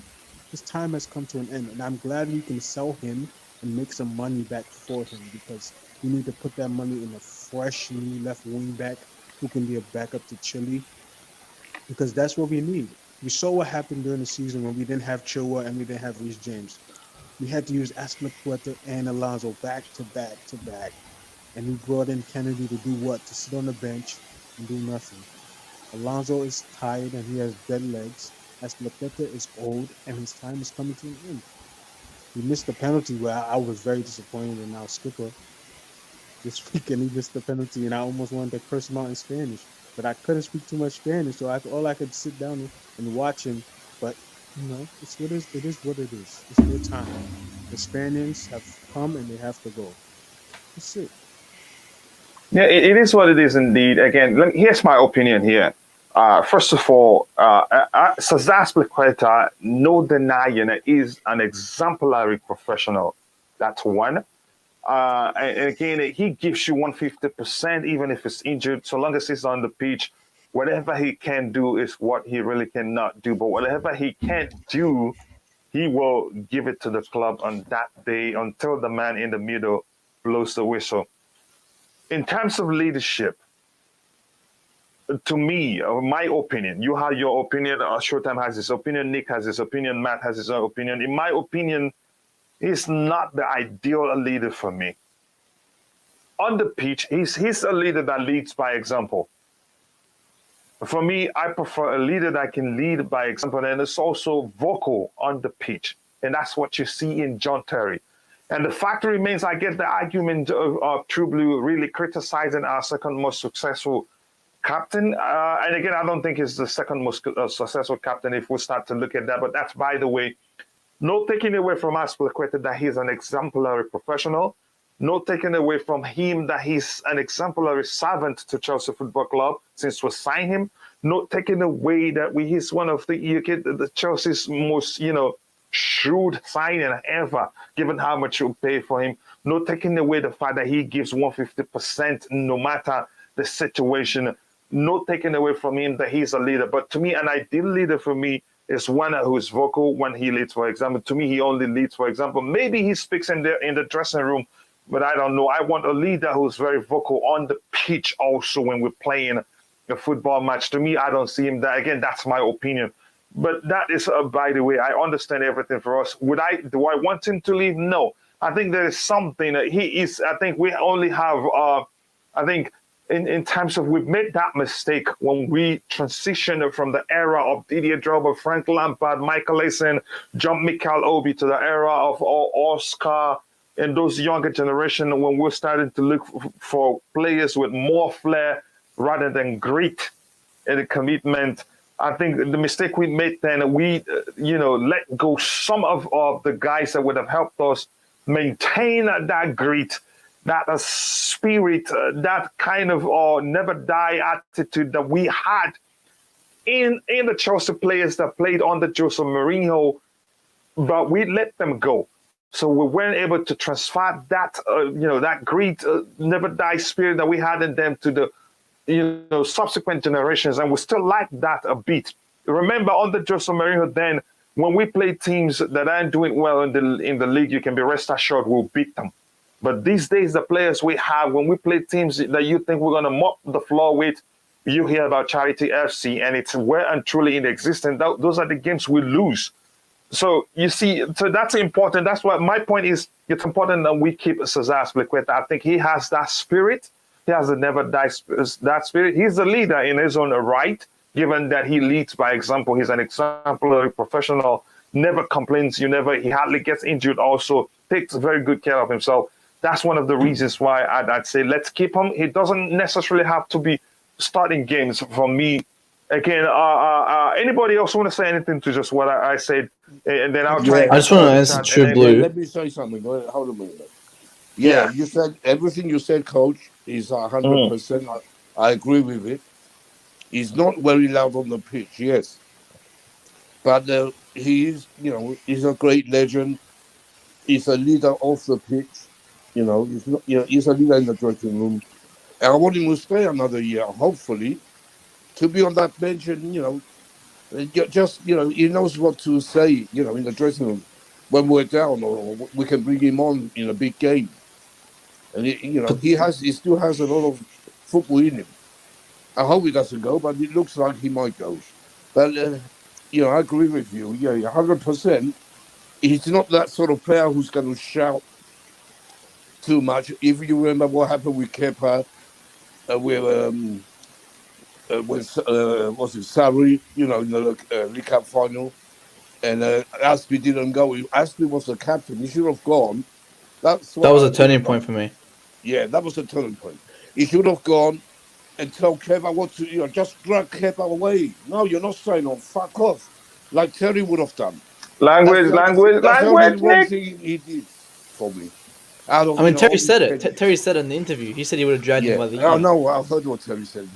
Yeah, and that's the only thing he ever done wrong, because he's the captain. He should have done it. Sarri was upset, running up and down with his cigarette, nearly coming out of the stadium. It was crazy. That's when the captain comes in. Even Terry said it. If he was Terry or any other captain we had, they wouldn't let that happen. They wouldn't let Kepa do what he wants. No. But anyway, Aspie, whatever happens, is 100% a true legend. And, I'll hold him up as one of our greats in the long history we have. Yeah. I mean, look at. I want to also look at Lionel Messi. He was the captain for Barcelona. He's not a captain. It doesn't, despite the fact that he's a legend. He's the best player that they've ever had. It doesn't mean he's a proper leader, and that's the difference between Aspie as well. Aspie is a legend. He's a fantastic player. Off the pitch, he does the basics, what he's supposed to do. But majority of the captaincy comes on the pitch, and on the pitch he doesn't do that for me. And I said with the same situation with Kepa. I He agree didn't with come you. off That's and why I push him agree off the with you, pitch. man. But If he was more like Terry, if he had a bit of Terry in him, he'd be an incredible captain. It That's would. how If you he it is. was just a bit more urgency. There's no urgency, but Yeah. and again, when you say he's a proper captain, tell me what qualities, because I don't see anything. As I said, Yeah, the but captain forget was a it. He turning point has for me. qualities. He wouldn't be. He has qualities because he speaks. He does speak. He doesn't shout It's because he's at the got good off the players, pitch but he qualities. he It's tells because them what he's to a good do. person. He does tell Everybody you what leads to in a do. different way, bro. Not everybody's Yes, gonna be like Showtime, you're John. right. He does it in Yeah, a I different 100% way. agree. But Okay, let's He let doesn't Showtime shout. come in. You wanted to say something, Showtime. Yeah, Yeah, go on, shout. I hear what Matt is getting at, but you're trying to make it seem like everybody has to be like John Terry or Frankie Lampard. Not everybody No, has no, those. that's not the case. No, Yeah, but that's not the trying case to for me. get at But go what I'm ahead. trying to get at. What I'm trying to get at is his leadership style is different from any other captain that we have had. He leads on the field in a way that we may not see as spectators in a distance.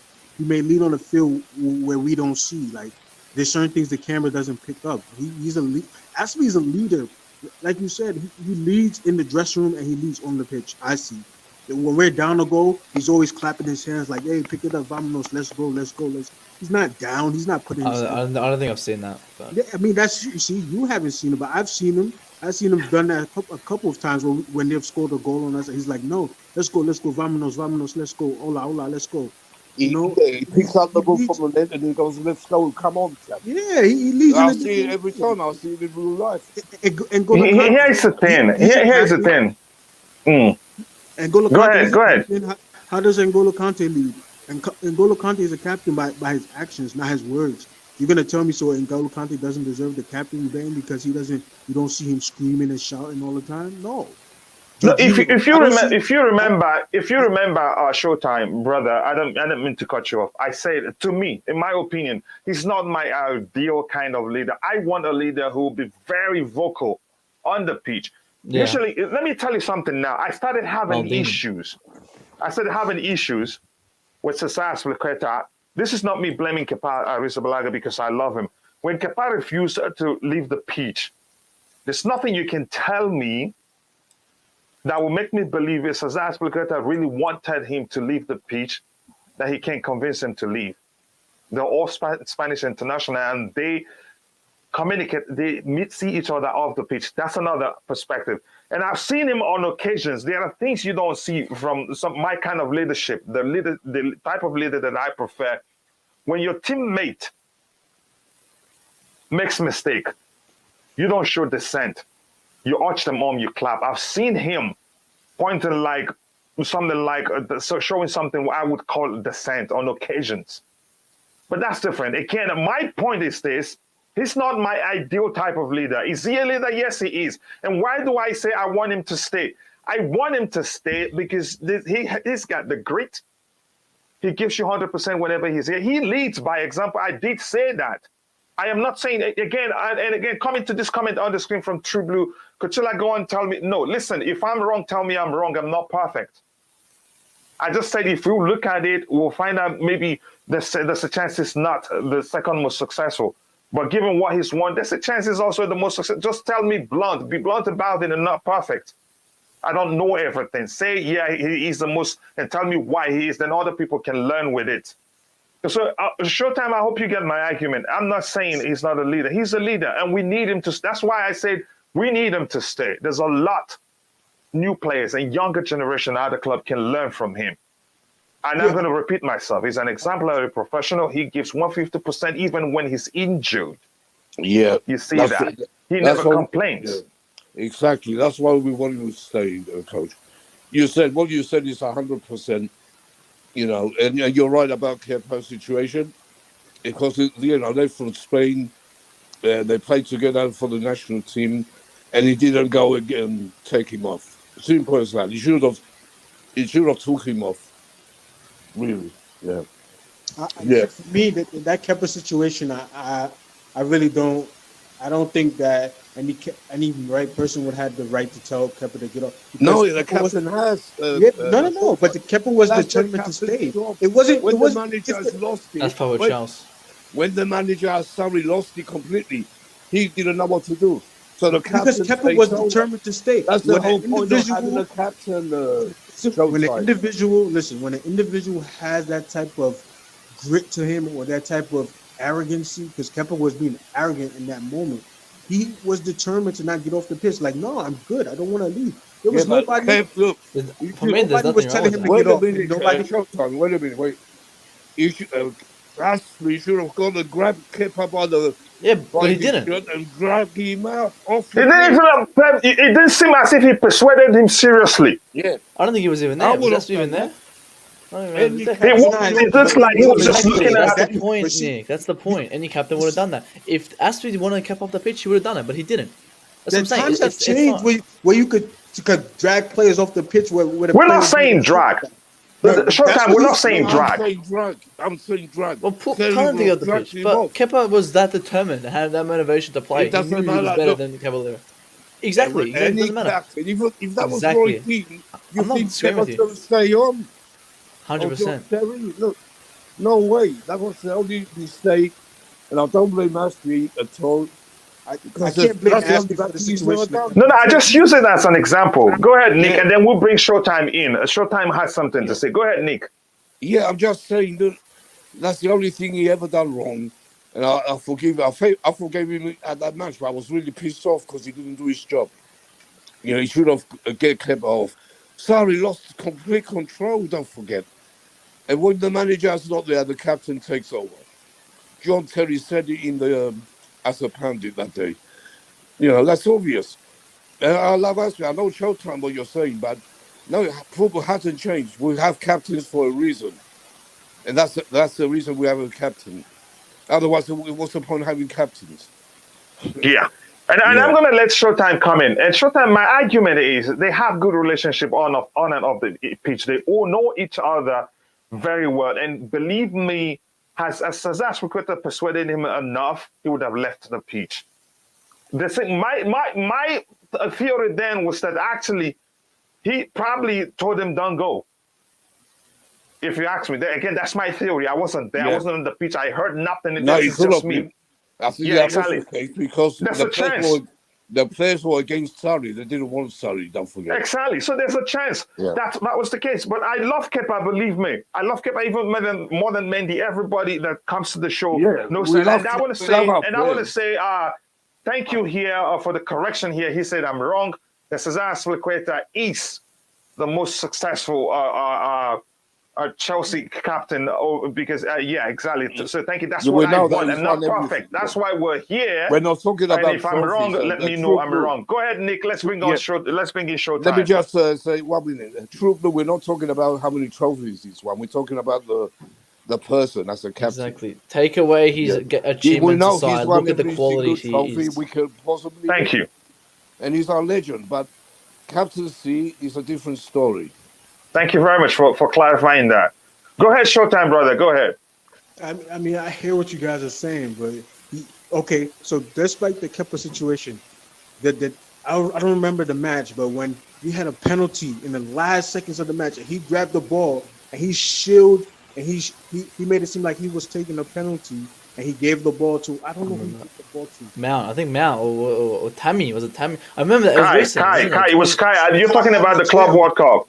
Club Was World it to the Cup. Club World Cup? That's leadership quality right there. I mean, That is, yeah. No denying. he has quality. He has He does have of a quality. Yeah, it leader. does. I'm not saying he doesn't. But it's just that it's different from the previous captains that we had. We had Yeah. more vocal, more rambunctious type of captains before. Aspilicueta is not that. And the next captain after Aspilicueta is probably going to be Reece James. If, in all honesty, if we had the chance to vote, I'm going for Reece James. And do you see Reece James being that rambunctious and loud? I wouldn't give it to Reece James. Why wouldn't you give Reece James the captaincy? Not yet. No, that's his choice. We're not here to drag that. Let me ask you this, Showtime. If you have, let me say, Cesar Aspilicueta and Jorginho to choose from, make one of them a captain. Choose which one of them is your preferred leader, because they're both leaders in their own right. I'm not a fan of Jorginho. I'm going with Aspilicueta. Jorginho Why? for me. No, tell me why. Because Aspilicueta is a proven veteran. Aspilicueta Thank you. has Thank you. You know legs. what I'm trying to prove here to you, brother? It's a matter of choice. And in my own case, I prefer a leader who leads like Aspilicueta, but is more vocal. Yeah. That's me. When there's no denying whether Cesar Aspilicueta is an exemplary professional, you can't even win that, no matter where you argue it from. There's no denying that he's been a great servant to the club. There's no denying that he hardly gets injured. No denying that he's a legend. No denying he's the second most successful captain. Corrected me here. True Blue corrected me here. You get my point now. We're just saying that we prefer certain types of captain. If he can do both, no, I'm not saying he's not a leader by any means necessary. You know that. But go ahead, brother. Let me go through the chat quickly. And Glenn says here it comes, and True Blue says here, why does Sarri now want Kepa? Sarri might want him because of his capabilities. And remember, they sorted the issue out after that happened. Yeah. So you do forgive people when people do something wrong against you, and you move on.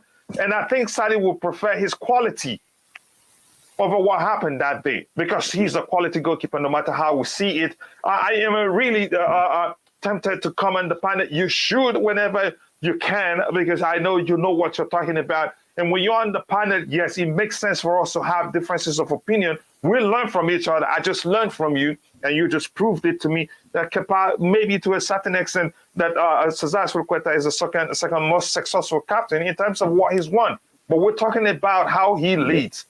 I prefer leaders who are vocal and also leads by example. You know, Tuchel is organized, Sarri wasn't. Has it occurred to you the players didn't realize he was being subbed? I don't know. I wasn't there, and thank you for highlighting that. So, Matt, you want to say anything before? I want to bring in Tobago. I want to bring in a Showtime into the topic that we started with.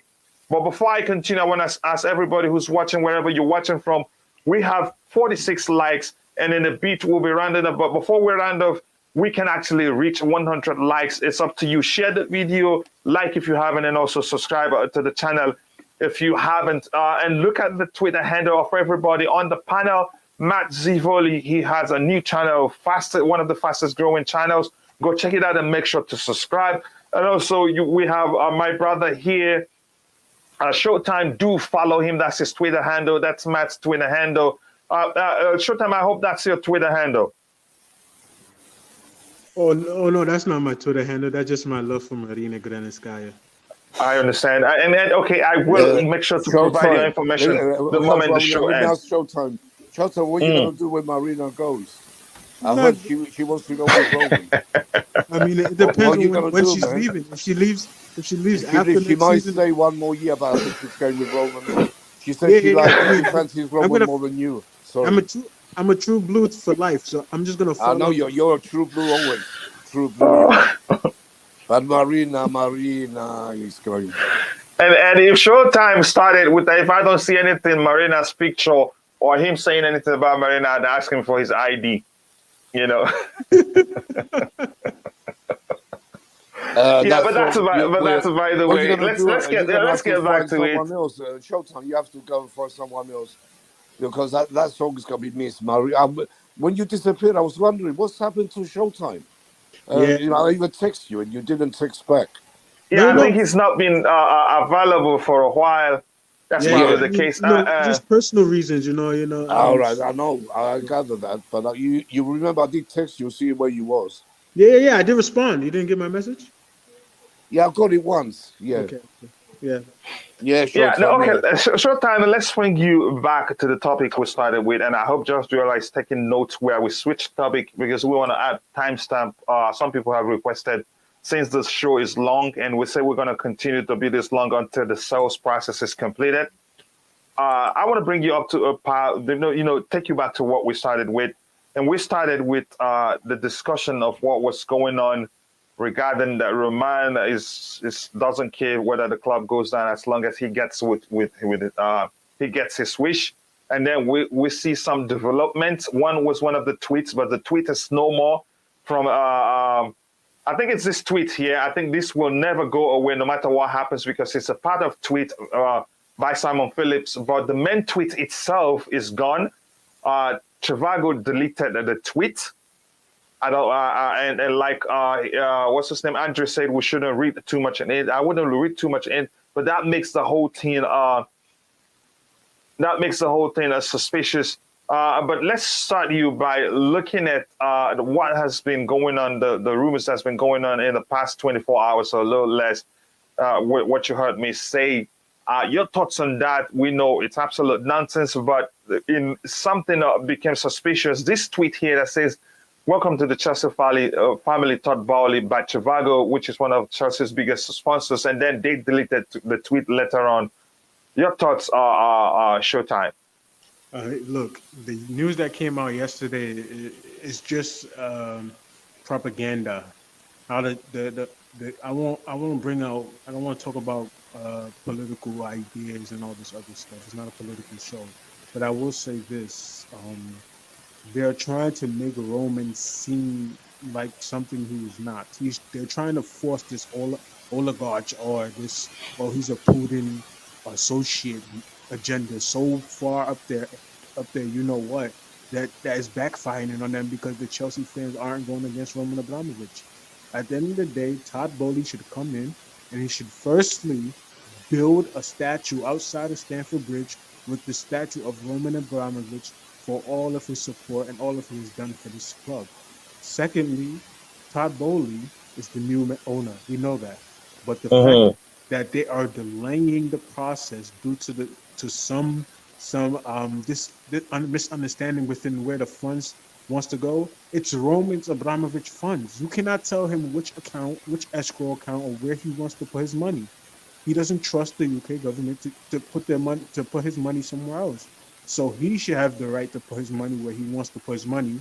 And then you, as the government, you can ask to see the money, or you can ask or request from his lawyers to obtain documents of where the money is going. You have no right to tell me where my money should go.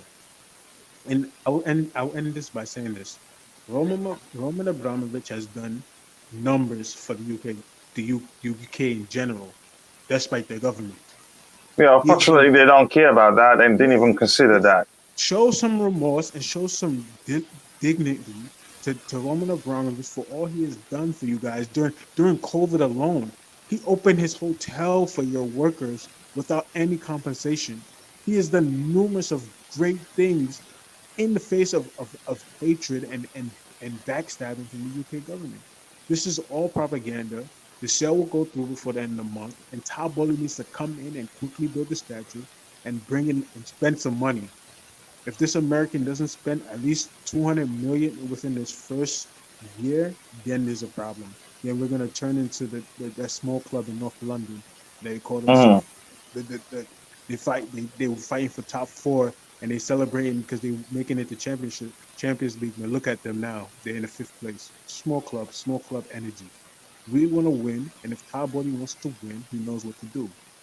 follow the footprint of Roman Abramovich, and even if you don't follow it, enhance it or develop it into a more successful thing, because we want to win the Premier League and Champions League and FA Cup more and more. That's about it. Yeah, again, I don't think you've answered my question, but I understand you. You made a great point, and here True Blue supports you. He said he should name his stand after Roman Abramovich too, as well as that statue. I think he deserves that, no question. He's an absolute legend, and more importantly, again, he is a Chelsea fan before an owner. Can you tell me your thoughts? Does that scare you, or do you think maybe they went too quickly and the club wants the announcement to come first before they start welcoming Todd Boehly to Chelsea? I hope you can see the tweet on the screen that says "Welcome to the Chelsea family, Todd Boehly." That tweet was put out by Trivago, which is one of Chelsea's biggest sponsors, and then within 2 hours or so, an hour, the tweet got deleted. Your thoughts on that, Showtime? I guess it got deleted because Chelsea didn't want the news to come from Trivago before it got released by them. I mean, slow your roll, Trivago. You're just a sponsor. You're not the club, so you can't welcome anybody to our club. You have to welcome them to Trivago, and you don't know and they don't even know if they're going to retain that sponsorship because there's new owners. Boehly may want to cancel the sponsorship and bring in a sponsor from the United States of America. We don't know. So no, but there's a contract in place. You can't just do terminate contracts like that. But under new ownership, you can do whatever you want. There's clauses within the contracts of termination of contracts. You see what 3 did? 3 did it to us. They didn't want anything to do with Roman Abramovich. They canceled. So they opted out. Yeah, so we have the opportunity to opt out too because we have a new owner. We want to do new business. We don't want to do Trivago business anymore. So we shall see. But Trivago needs to pump their brakes and slow down because you can't welcome anybody to our club. You're just a sponsor. This is not your club. You just give us money to wear your logo. That's it. You don't call no shots here. Yeah, I think I must let you know you're saying everything. Everybody in the chat loves you. Vincent Clark UK. Vincent, if you haven't subscribed, please do so. And I appreciate all your input, and you've been great. I am with the guy who says build a statue outside Stamford Bridge. I also think we should sing a Roman's name at games. I think that should continue. I think he's still the club's owner until the sale process is completed. Says we have to sell first before we buy. That's important. The stand should have big letters in flashing neon lights, maybe above. Then it must not be on the seats. Again, let's talk about something else. Switch it up a bit. Nick, I'll start with you. Some people, I think. Coachila, just give me 10 to 15 minutes. I'll be right back. I'm gonna stay on though. Okay, yeah. So Nick, tell me, what do you think? Some people, for instance, Bobby Smoky Signal. He's skeptical about Chelsea signing Perisic, saying something he said that has to do with his age. Your thoughts, are you skeptical or do you like Perisic? No, I think Perisic, he's not the same player he was when he was 25, 26, but he's still a good player. He's a top player. All right, he's older now, but he's still a good player. He's proved that. Yeah, I know Bobby doesn't, I heard what Bobby said. Because he's old, he doesn't fancy him, but... no, I don't agree with Bobby, and we're gonna see what happens with that. Yeah, I think the argument against the signing of Perisic for me, I think it's one that I don't understand because he's a fine player, and to confirm how good of a player he is, you should go. Tuchel wanted him. It's Tuchel's choice. This Perisic, don't forget. So let's leave Tuchel to do his job, and we can judge afterwards.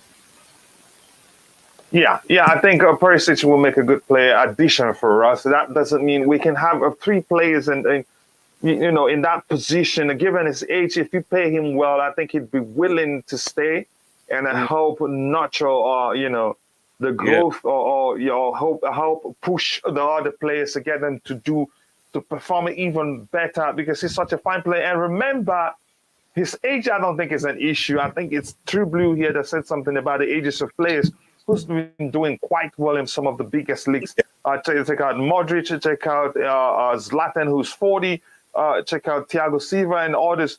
I think I think Perisic will be a good signing for us. Yeah. And remember, he's not just a left wing back player. He can also play in the left midfield position, which is a position you don't really need to be the quickest to play. Go ahead. If he wasn't good, Tuchel wouldn't want him. He's a great player. Tuchel knows more about him than we do, and we've watched him a few times, but he's a good player. We can do with someone. Yeah, I know that Tuchel wanted him. Maybe I'm just hearing that for the first time here. Yeah, and we can't rely on just the youngsters we have. People think we're going to just have all these. We need experience in that team. We're going to lose Rudy. We're going to lose maybe Aspie. Thiago Silva's got one more year. I hope he stays on forever, as a backup, in the dressing room. And by the way, that's what I want. Rudy would have made a great captain. But that's because I see Thiago Silva. Yeah, Nick, I think we've been streaming for 3 hours now. I want to get your final thoughts on everything we've talked about, because soon it will be time to start helping my boys get ready for school. Your final thoughts on everything we've talked about. My final thoughts is my beginning thoughts. What you hear, don't believe the media, don't believe Sky Sports, especially, and nothing's going wrong. Everything's going to plan. But we're not talking about thousands or millions. This is billions. So it's going to take a bit of time. Be patient. That's what my final thought is. You fans are making me really angry. No patience, moaning about your players, hating your players. You're not Chelsea fans, I'm afraid. So go and support someone else. Here's what I got from all those nonsense is that, there may be some issue, but it's not the end. We've read this one, which was the main reason why I highlighted as UNICEF chief provides government with Abramovich assurance. UNICEF getting involved, which means I haven't finished my point. My final thoughts, Coach. Wait a minute, go ahead. I'll come back to you. Say that about the fans, because it's true. We have so many fans. Matt here is here. He can back me up. All they do is go on Twitter and hate on players. Don't support Chelsea if you don't like it. Get lost. You morons, all of you. Yeah. No, language, please, Nick. I'm just getting angry. Sorry about that. No problem. You know that. I'm very passionate. That's my problem. I understand, but I have to always remind you, so we'll watch our language. Yeah, now do remind. Look at people who think that all they do is hate on players. Yeah. Nick, I'm going to say this. Wait. That's another reason we lost the cup final, because the crowd were quiet, not loud enough, because they're not together. They're all against each other. Be against the rival fans, not your own fans. Yeah. So what I was going to say, I think from what we've seen, conflicting reports, I think I still trust that tweet from Trivago. I think they deleted it. Probably the club asked them to do so. They have to wait for the official announcement before they release that tweet. And if you read what's here, UNICEF provides assurance that what we've been thinking was a problem. It was never a problem, because with UNICEF in the middle of the whole process, handling the proceeds from the sale of the club, and making sure it goes to the supposed, you can say dedicated charity organization. I think there's trust there. If the UK government persists, even with the involvement of UNICEF, then they have some other agenda. But that's by the way. And this here says the notion of a lime in Whitehall at the Chelsea sale falling through is being denied by the DCMS sources. Abramovich has an independent advisor engaging with the government. The sale paperwork only arrived last week. There are still key points to be resolved, though. That makes a sense. That shows, new owner. I'm going to highlight on that. And as it says, sources tell me Claire Lake Boehly see little differences between the debt-free or debt-included purchases. Abramovich and the UK government can also agree to convert the debt to equity. This is actually a simpler solution, although it is currently only a fallback. That shows you there's not a problem yet. It's only a fallback. If it becomes an issue, they don't see a problem with that. And we've read that this one also, and this says new owner is coming. Thank you very much for that. A great comment there, True Blue. Nick, do you have anything else to say before we round off? Yeah, I'm sorry. Yeah, I just want to repeat myself, really. Yeah, so don't believe what you hear from the media, any media, even Matt Law, any Chelsea connection journalists that don't know what they're talking about. They don't. Just wait to hear it from Chelsea, the club itself, like I do. That's when you get the real news. And so just hold on, be patient, and really, that's it, really. Yeah. Yeah, well, thank you very much, Nick. And with that, I want to say thank you to everybody in the chat, from True Blue, who's been here throughout the whole stream, and also Steve Chelsea, who arrived a few minutes ago. But it's important they say lateness is greatness. Vincent Clark UK, I appreciate you participating today. Glenn, Just Viola, one of the queens of the house. Strip Beer for the great donation, £50 donation. My friend and brother for the donation here, Phantom of Many Topic, with also a great question. And also everybody else that participate, I cannot thank you enough. And for those that were part of the panel, I thank you for finding time to join us. And again, before I say the final goodbye, please make sure to go check out Nick Blue's Twitter account and follow him if you haven't. I'd appreciate that. With that, we've come to the end of the show, and I say thank you to everybody that has participated. See you guys tomorrow for another Blue Morning Show. God bless us all. See you guys tomorrow. Bye. Up the blues. Up the blues.